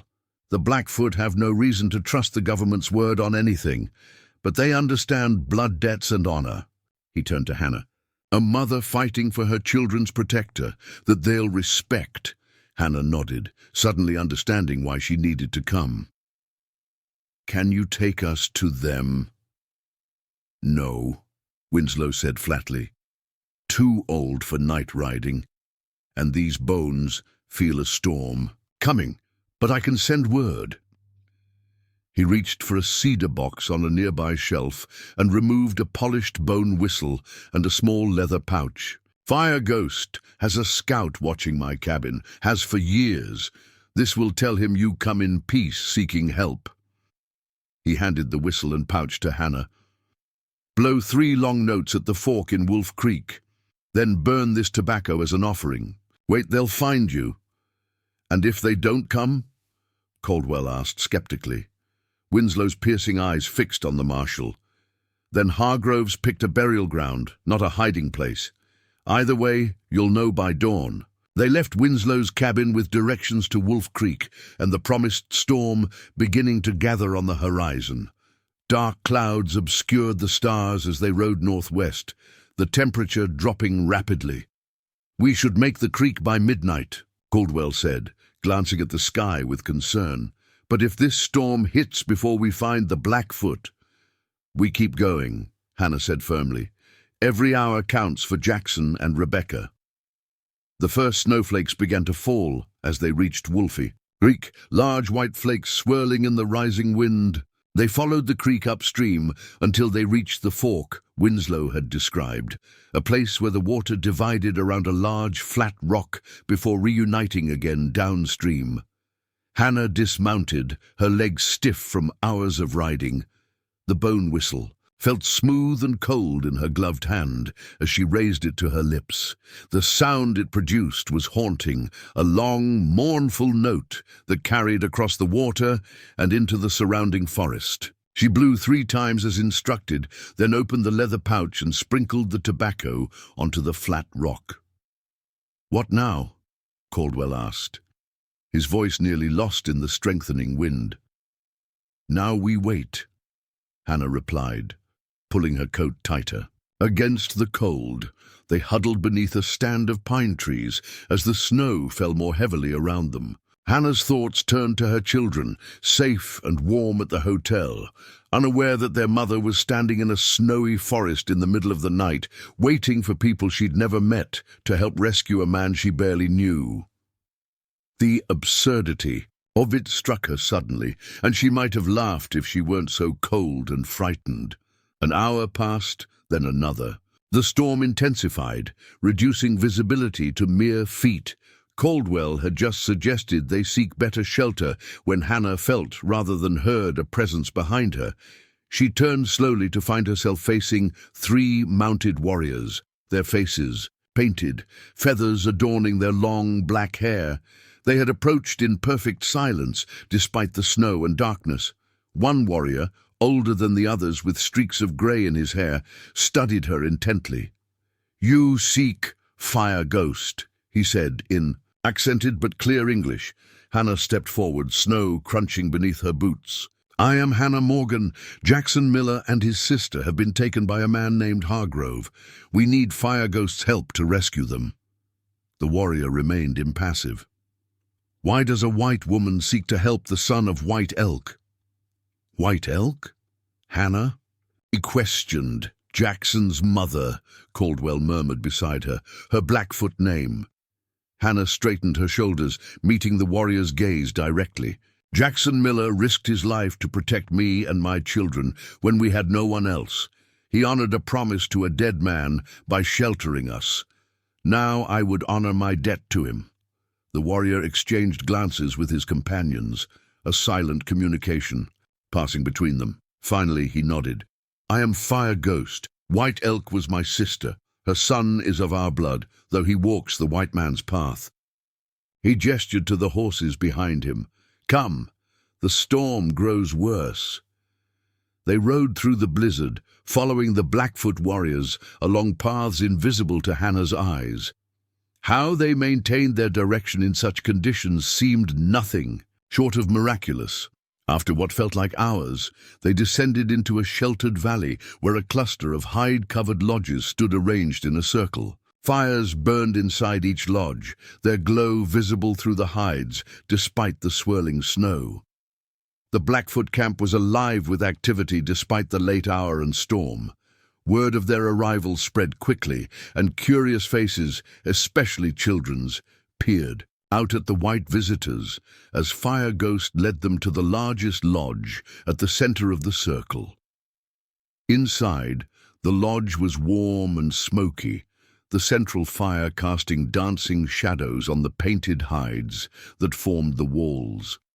Several older men and women sat in a circle around the fire, their faces solemn and weathered. Fire Ghost introduced Hannah and Marshal Caldwell, explaining their purpose in halting formal phrases that seemed part ritual, part translation.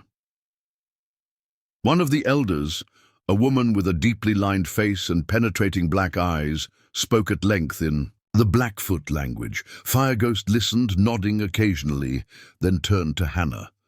"Night Crane was a friend to White Elk," he explained. "She says the spirits have shown her Hargrove's hiding place.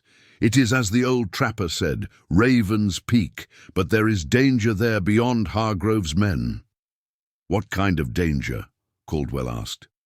"The mountain is unstable after the winter's heavy snows. An avalanche waits like a sleeping bear. One loud noise could wake it." Hannah's stomach tightened with fear. "Jackson and Rebecca are there? You're certain?" Fire Ghost nodded. "Our hunters saw Hargrove and 6 men take them there yesterday. They did not interfere because we did not know Hargrove had taken White Elk's children against their will." "Can we rescue them?" Hannah asked, trying to keep the desperation from her voice. The Blackfoot elder spoke again, her hands moving to illustrate her words. Fire Ghost translated. "Night Crane says there is a way to approach the cabin from above, through the pine forest. The snow is less deep there, the path hidden from below, but we must go before the sun rises high enough to weaken the snow further." "How many warriors can you spare?" Caldwell asked. Fire Ghost looked offended. "This is not your posse, Marshal. This is a matter of family. I will go with 5 of our best hunters, and you and the woman. Mrs. Morgan should remain here, Caldwell protested. It's too dangerous. Fireghost looked at Hannah, and she met his gaze steadily. I've already left my children behind to come this far. I won't turn back now. The Blackfoot nodded, approval glinting in his dark eyes. You have a warrior's heart, Hannah Morgan. White Elk would have liked you.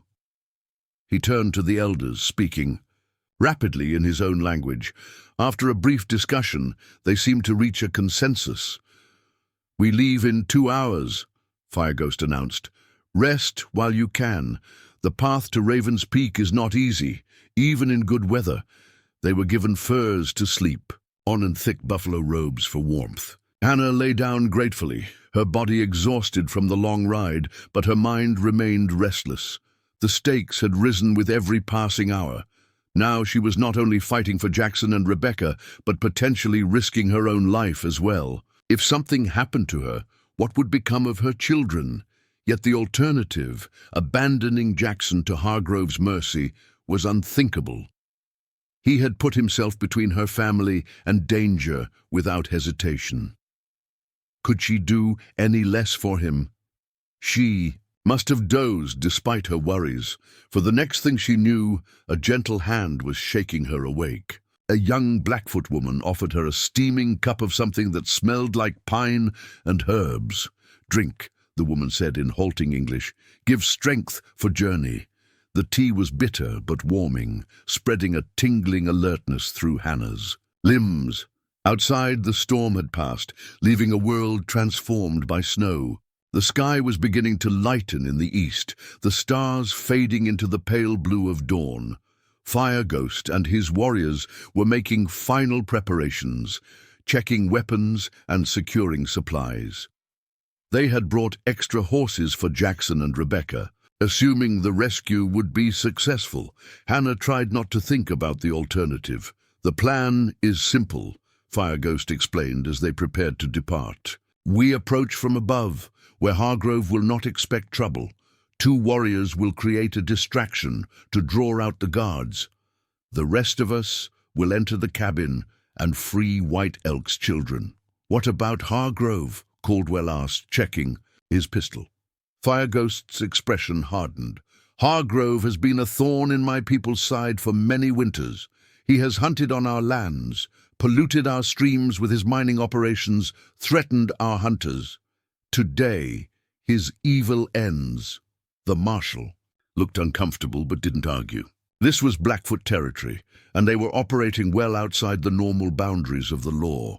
The ride to Raven's Peak took most of the morning, their progress slowed by deep snow and treacherous terrain. As they climbed higher, the world grew quieter, the only sounds the creak of saddle leather and the muffled hoofbeats of their horses in the snow.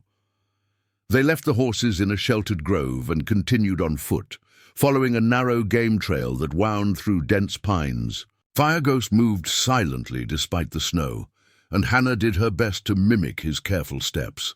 Every so often he would hold up a hand, and they would freeze in place as he listened to the mountain. Finally, they reached a rocky outcropping that offered a view of the cabin below. It was larger than Hannah had expected, built of massive logs with a stone chimney from which smoke curled lazily into the clear air. 2 men with rifles patrolled the clearing in front of the cabin, while a third sat on the porch cleaning a gun. Of Hargrove himself, there was no sign.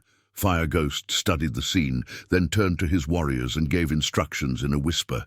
2 of them melted away into the forest, moving toward the opposite side of the clearing. When you hear the owl, call 3 times, he told Hannah and Caldwell. Be ready to move. We will have only moments before Hargrove realizes it is a diversion. Minutes ticked by, the tension building with each passing second. Hannah's heart pounded so loudly she was certain the guards below must hear it. Then from the forest across the clearing came the haunting call of an owl. Once, twice, 3 times. As if on cue, a massive pine limb weighed down with snow cracked loudly and crashed to the ground, narrowly missing one of the patrolling guards. The men below shouted in alarm, all three running toward the source of the disturbance with rifles raised. "Now!" Fire Ghost hissed, and they were moving, sliding down the snowy slope toward the rear of the cabin. They reached the back door without being spotted. One of the warriors examined the lock, then produced a long knife and worked it between the door and frame. There was a soft snap, and the door swung open. They slipped inside, weapons ready. The cabin's main room was empty, save for a table littered with bottles and playing cards. A fire burned low in the hearth, casting weak light across the rustic interior. A noise from a side room drew their attention, a muffled thump followed by the rattle of chains. Fire Ghost moved swiftly to the door, easing it open with the barrel of his rifle. Inside, Jackson and Rebecca sat with their backs against the wall, their hands and feet bound with heavy chains. Both showed signs of rough treatment. Bruises darkened Jackson's face, and a dried trail of blood ran from Rebecca's temple. They looked up in astonishment as their rescuers entered. "Hannah?" Jackson's voice was hoarse with disbelief. "What are you doing here?" "Saving you, apparently," she replied, kneeling beside him to examine the chains while Fire Ghost greeted his nephew in their native tongue. "Where's Hargrove?" "Gone to town," Rebecca said weakly. "Went to gather more men.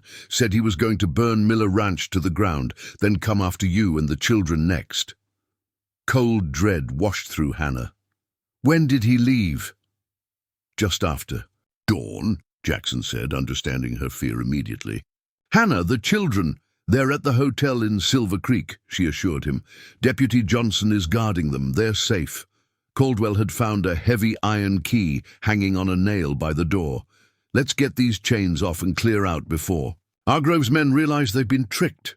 The locks opened with surprising ease, freeing Jackson and Rebecca from their bonds. Jackson stood unsteadily, helped by his uncle. "We need to warn the town," he said urgently. "Hargrove's gone mad. He blames me for Bennett's arrest, thinks I've been working against him for years."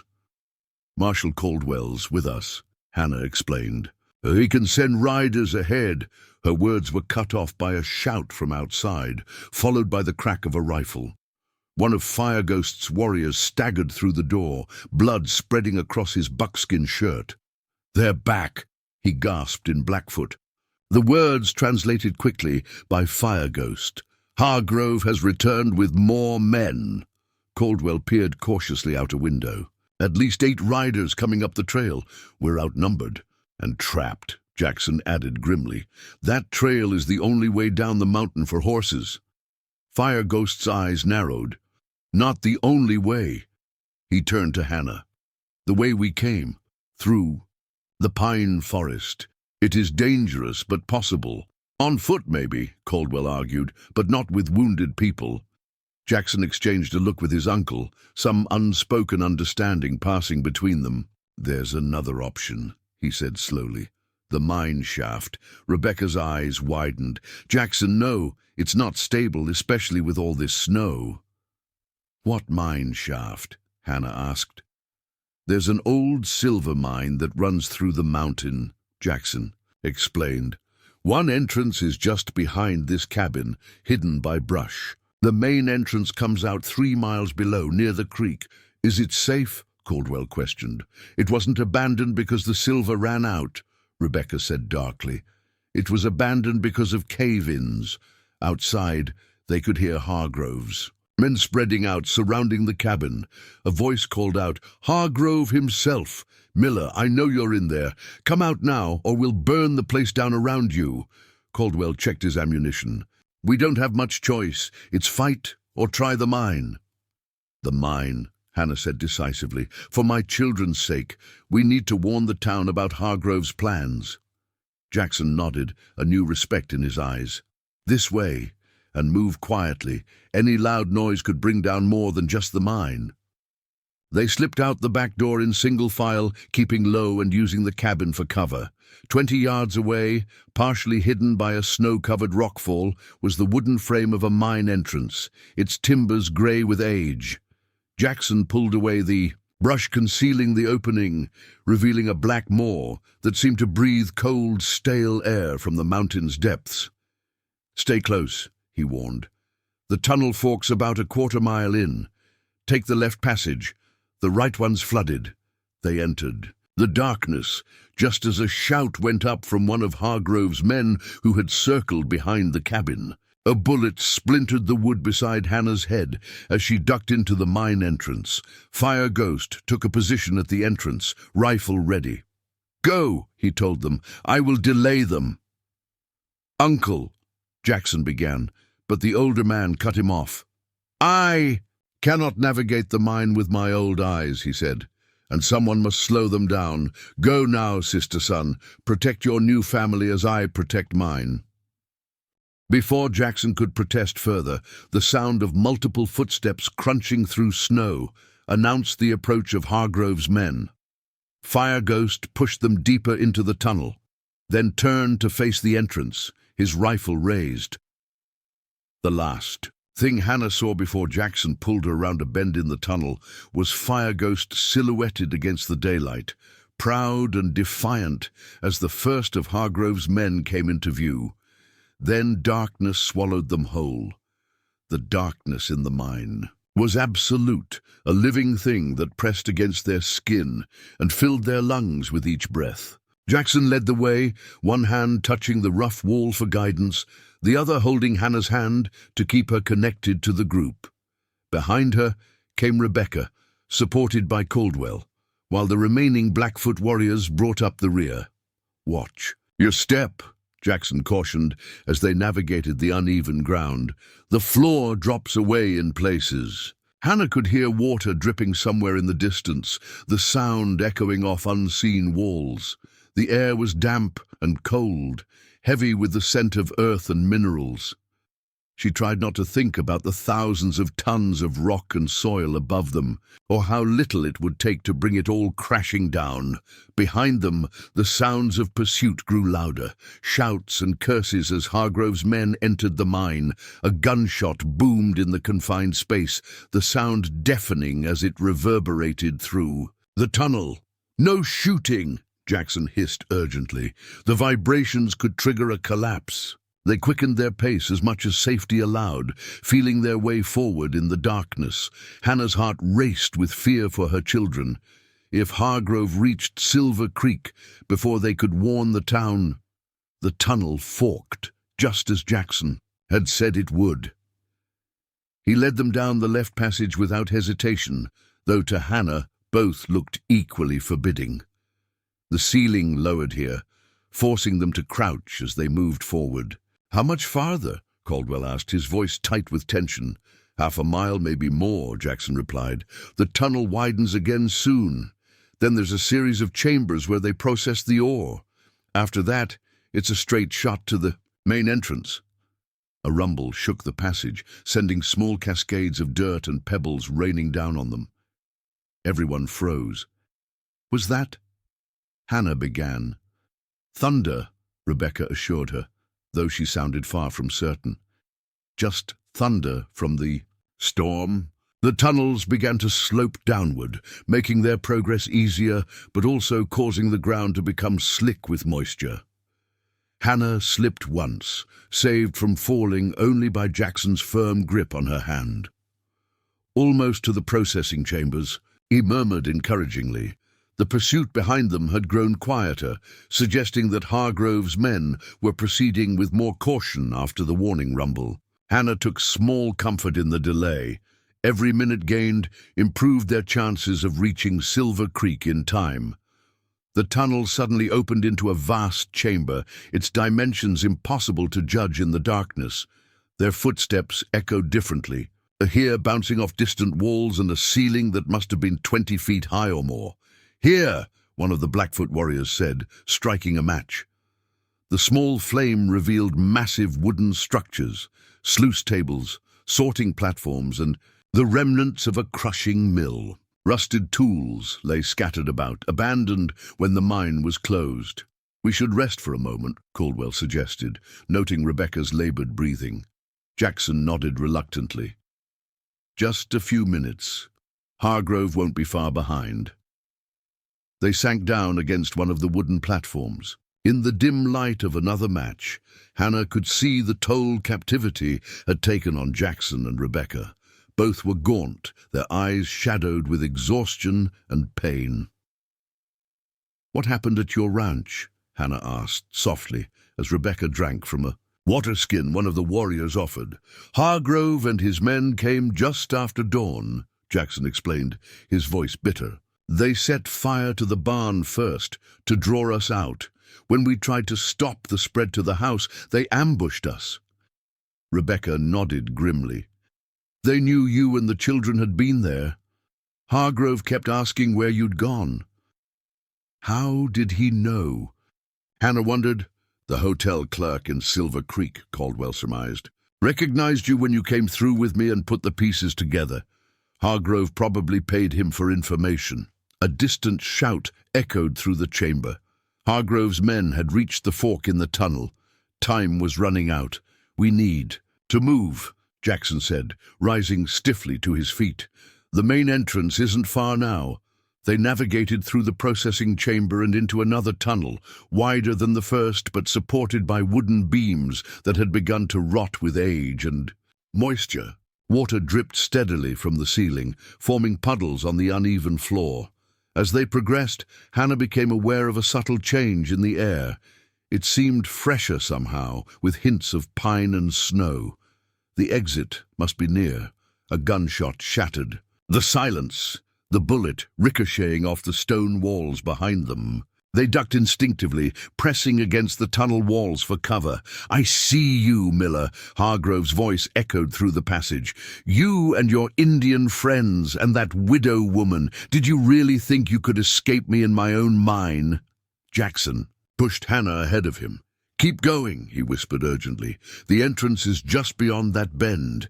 Get to Silver Creek and warn them." "What about you?" she protested. "I'll delay them with Caldwell and the warriors. Rebecca will go with you. She knows a shortcut to town from the mine entrance."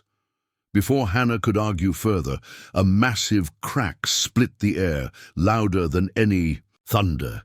The timbers above them groaned, then splintered as a section of the ceiling gave way, sending a cascade of rock and dirt onto the tunnel floor between them and their pursuers.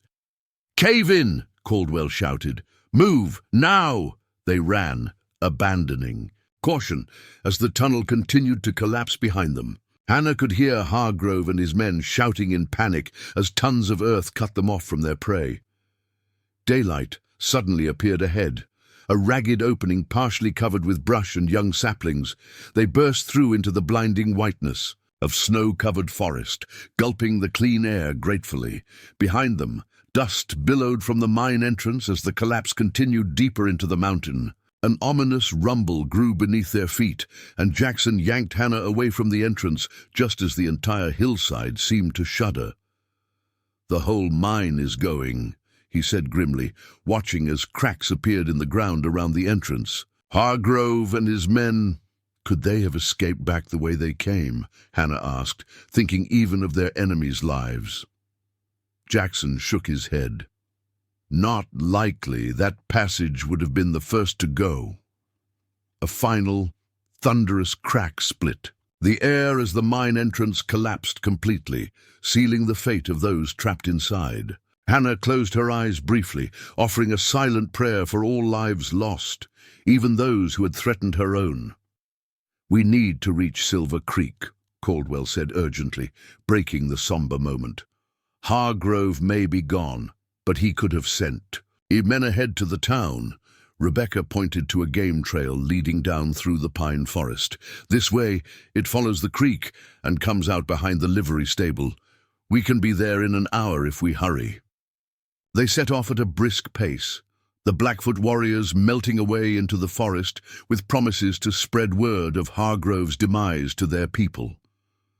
The snow had begun to melt in the midday sun, making the trail slippery and treacherous in places. But they pushed on relentlessly, driven by concern for Hannah's children and the safety of the town. "I never thanked you," Jackson said, as they navigated a particularly steep section of trail, his hand steady on Hannah's elbow to keep her from slipping. "Coming after us with the Blackfoot entering the mine, that took courage few possess." "You would have done the same for me," Hannah replied simply. "In fact, you did." A ghost of a smile crossed his tired face. "I suppose I did." "Your uncle," she said hesitantly. "Fire ghost. Do you think he survived?" Jackson finished for her. "If anyone could, it would be him. He's been outsmarting white men since before I was born." They reached the edge of town without incident, approaching cautiously from behind the livery stable, as Rebecca had suggested. The town appeared calm, with no sign of the chaos Hargrove had threatened. Still, they proceeded with caution, Caldwell leading the way to the hotel where Hannah's children waited. The lobby was quiet when they entered, the desk clerk looking up in surprise at their disheveled appearance. "Marshal Caldwell, Mrs. Morgan, we've been worried sick. My children," Hannah said urgently. "Are they safe?" "They're fine, ma'am," the clerk assured her. "Deputy Johnson hasn't left his post outside your door, though your little girl's been asking you something fierce." Relief washed over Hannah like a physical force, leaving her weak-kneed with gratitude. "And the town? Has there been any trouble?" "Quiet. As a church on Monday," the clerk replied, puzzled by the question. "Though we did have some excitement this morning when they took Maxwell Bennett to Helena for trial." They exchanged confused glances. "No sign of Hargrove or his men?" Caldwell pressed. "Not a whisper," the clerk confirmed. "Rush, why should there have been?" Understanding dawned on Jackson's face. "He was bluffing," he said quietly to Hannah. "Hargrove never sent men ahead. He wanted us to think he did so. We'd be desperate, make mistakes." It made a certain twisted sense, Hannah realized. Hargrove had been playing a game of fear and intimidation from the beginning. His final bluff had cost him his life. She hurried up the stairs to her children's room, her heart pounding with anticipation. Deputy Johnson stood at attention outside the door, his weathered face breaking into a smile of relief when he saw her. "Mrs. Morgan, thank the Lord. The little ones have been asking for you all morning." "Thank you for guarding them," she said sincerely. "I'm more grateful than I can say." She opened the door to find all three children engaged in a game on the floor, supervised by Mrs. Henderson. At the sight of their mother, they abandoned their play with cries of delight, rushing into her waiting arms. "Mama!" Sarah squealed, throwing her chubby arms around Hannah's neck. "You're all dirty," Thomas observed, touching her mud-stained sleeve with fascination. Timothy looked beyond her to where Jackson stood in the doorway. "Mr. Miller, you came back too." Hannah held her children close, breathing in their familiar scents, reassuring herself that they were safe and sound. Over their heads, her eyes met Jackson's, seeing in his gaze a softness that touched her heart. The next few days passed in a blur of legal proceedings and decisions. Marshal Caldwell confirmed the deaths of Hargrove and his men when a rescue party explored what remained of the mine entrance. Fireghost appeared on the second day, walking calmly into town, as if he hadn't just escaped certain death, bringing with him the news that most of Hargrove's remaining men had fled the territory, fearing association with their boss's crimes. Judge Hollister presided over a formal hearing regarding Hannah's claim to the Parker Ranch, ultimately confirming her ownership with the added weight of a federal court ruling that would be difficult for any future challengers to dispute. "What will you do now, Mrs. Morgan?" the judge asked after the proceedings concluded. "The Parker property is valuable, especially with the railroad coming through. You could sell it and return east with a tidy sum." Hannah considered the question carefully. A week ago, she might have jumped at such an opportunity, the chance to return to familiar surroundings with enough money to establish herself and her children comfortably. But so much had changed in such a short time. "I believe we'll stay, Your Honor," she said finally. "My children have already begun to think of this place as home, and the ranch offers opportunities they wouldn't have in Chicago." What she didn't mention was the other reason, the one that sat quietly beside her throughout the hearing, Jackson Miller, whose steadfast presence had become increasingly important to her with each passing day. Jackson had offered her use of his home, while repairs were made to the Parker Ranch house, which had suffered from neglect during the months it stood empty. Working alongside Rebecca and the Blackfoot craftsman sent by Fire Ghost, he threw himself into the restoration with a dedication that spoke volumes about his character. "You don't have to do all this," Hannah told him one evening as they sat on the porch of his ranch house, watching the twins chase fireflies in the gathering dusk while Sarah slept peacefully in her lap. "I know," he replied simply. "I want to." A comfortable silence fell between them, the kind that comes from shared experiences and mutual understanding. In the distance, the snow-capped mountains caught the last rays of the setting sun, turning them to gold against the darkening sky. "I received a letter today," Hannah said eventually, "from the railroad company. They're still interested in the water rights on Parker's, on my land. They've made a generous offer." Jackson nodded, unsurprised. "Bennett may be gone, but the railroad still needs that route. What will you do?" "I'm considering a counter-proposal," she replied, "granting them a right-of-way and water access in exchange for building a proper station in Silver Creek and providing permanent jobs for townspeople." Jackson looked at her with new respect. "That's shrewd negotiating, Mrs. Morgan. Robert would have approved." "I hope so," she said softly.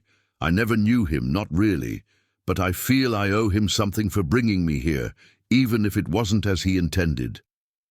"And do you regret it?" Jackson asked, his voice carefully neutral. "Coming west, I mean, given everything that's happened." Hannah gazed out at the twilight landscape, so different from the crowded streets of Chicago, yet somehow more home than that city had ever been. She thought of the opportunities this land offered her children, the freedom they would have to grow and explore in ways impossible in the East, and she thought of Jackson Miller, the most unexpected part of her journey, a man who had risked everything to protect her family when they needed it most, who continued to show through quiet actions, rather than grand declarations, that he could be trusted with her future. "No," she said finally, meeting his gaze, "I don't regret it at all." Something shifted in Jackson's expression, a guardedness giving way to cautious hope. "Hannah," he began, using her given name for one of the few times since they'd met. "I know it's too soon. You came here expecting to marry one man, and instead found yourself fighting for your life against others. The last thing you need is another complication." "Is that what you would be?" she asked. "A complication." A smile touched the corners of his mouth. "Undoubtedly. A half-Blackfoot rancher with a complicated past and a habit of making powerful enemies isn't the easiest path for a woman with 3 young children. And yet," Hannah said thoughtfully, "when I think of the future, it's difficult to imagine it without you in it." Jackson reached out slowly, giving her time to pull away if she wished, and took her hand in his. "I'm not asking for promises," he said. "Just possibility. Time to see if what's growing between us might flourish, like the land after spring rain." Hannah turned her hand in his, linking their fingers together. "I think that sounds perfectly reasonable, Mr. Miller." His smile widened, transforming his usual serious expression into something that made her heart skip. "Jackson," he corrected gently, "I think we've earned the right to first names, don't you?" "Jackson," she agreed, the name feeling right on her lips. In the yard, the twins had tired of chasing fireflies and were making their way back to the porch, their small faces flushed with exertion and happiness. They climbed up to sit between the adults, Timothy leaning against Jackson's side while Thomas settled next to his mother. "Mr. Miller," Timothy said, looking up at Jackson with the directness only a child can manage. "Are you going to be our new papa?" Hannah felt heat rise to her cheeks, but Jackson didn't appear flustered by the question. He considered it with the seriousness it deserved. "Would you want me to be?" he asked quietly. Both boys nodded without hesitation. "You know how to track animals," Thomas said, as if this were the most important qualification for fatherhood. "And you saved Mama from the bad men." "And you tell good stories about Indians," Timothy added. "Our real papa went to heaven when we were babies, but Mama says he'd want us to be happy." Jackson's eyes met Hannah's over the children's heads, a question in them she had no trouble interpreting. She gave him a slight nod, granting permission for whatever he might say next. "I would be honored to be your papa," he told the boys solemnly. "But that's a decision your mama and I would make together when the time is right. For now, would you be satisfied with me being your friend?" The twins considered this, exchanging one of their silent communications that Hannah had never quite understood. "I guess that's all right," Thomas decided finally, "as long as you still teach us to ride horses and shoot bows and arrows like you promised. And tell us more stories about the Blackfoot," Timothy added. Jackson chuckled, the sound warm in the gathering darkness. "I think I can manage that." Later, after the children were tucked into bed and Rebecca had retired for the night, Hannah and Jackson returned to the porch. The stars had emerged, countless diamonds scattered across the velvet blackness of the Montana sky. "You're good with them," Hannah observed. "The children, I mean." Most men would have been uncomfortable with Timothy's question. Jackson leaned against the porch railing, his profile strong against the starlit backdrop. "Children deserve honesty," he said simply. "And respect. My father taught me that. He sounds like a wise man." He was. Jackson's voice held a quiet pride. "He used to say that a man's true character isn't revealed in how he treats his equals, but in how he treats those who have no power, children, the elderly, animals." "By that measure, your character is exemplary," Hannah said softly. Jackson turned to face her, his expression serious once more. "I want you to know something, Hannah. Whatever happens between us, whether we remain friends or become something more, your children will always have my protection and support. That's not conditional on anything else." The promise touched her deeply, addressing the fear that had lingered in her heart since James's death, that her children might grow up without a man's guidance in their lives, that she alone might not be enough to prepare them for the world. "Thank you," she whispered, not trusting her voice with more. In the distance, a wolf howled, a lonely, haunting sound that seemed to embody the wild beauty of this land. Another answered, then another, the voices blending into a chorus that spoke of family, of belonging. "The Blackfoot say that wolves teach us the importance of family," Jackson said, listening to the distant song. "They mate for life and protect their young fiercely." "A good lesson," Hannah agreed. As they stood together, in the star-filled night, the future stretched before them with all its possibilities, some challenging, some bright with promise. Hannah thought of the journey that had brought her here, of the mail-order bride who had arrived to find her intended husband dead, but had discovered something perhaps more valuable. Her own strength, a community that had ultimately embraced her, and a man who saw her not as a convenient mother for his children or manager for his household, but as an equal partner worthy of respect and perhaps someday love. The Parker Ranch awaited her, a legacy she had never sought but now embraced. Silver Creek was transforming day by day, the arrested corruption of Bennett and the demise of Hargrove making way for honest growth and prosperity. And beside her stood Jackson Miller, as steady and true as the mountains themselves. She had come west seeking security for her family and had found something far more precious, a home where they truly belonged, a future bright with hope and the promise of a love born not from convenience but from shared courage and mutual respect. The wolf song continued, echoing across the valley like a blessing on all that had been and all that was yet to come. Hannah closed her eyes and breathed deeply of the pine-scented air, finally at peace with her place in this wild, beautiful land that had claimed her heart as surely as she had claimed its promise. Up next, you've got two more standout stories right on your screen. If this one hits the mark, you won't want to pass these up. Just click and check them out. And don't forget to subscribe and turn on the notification bell so you don't miss any upload from us.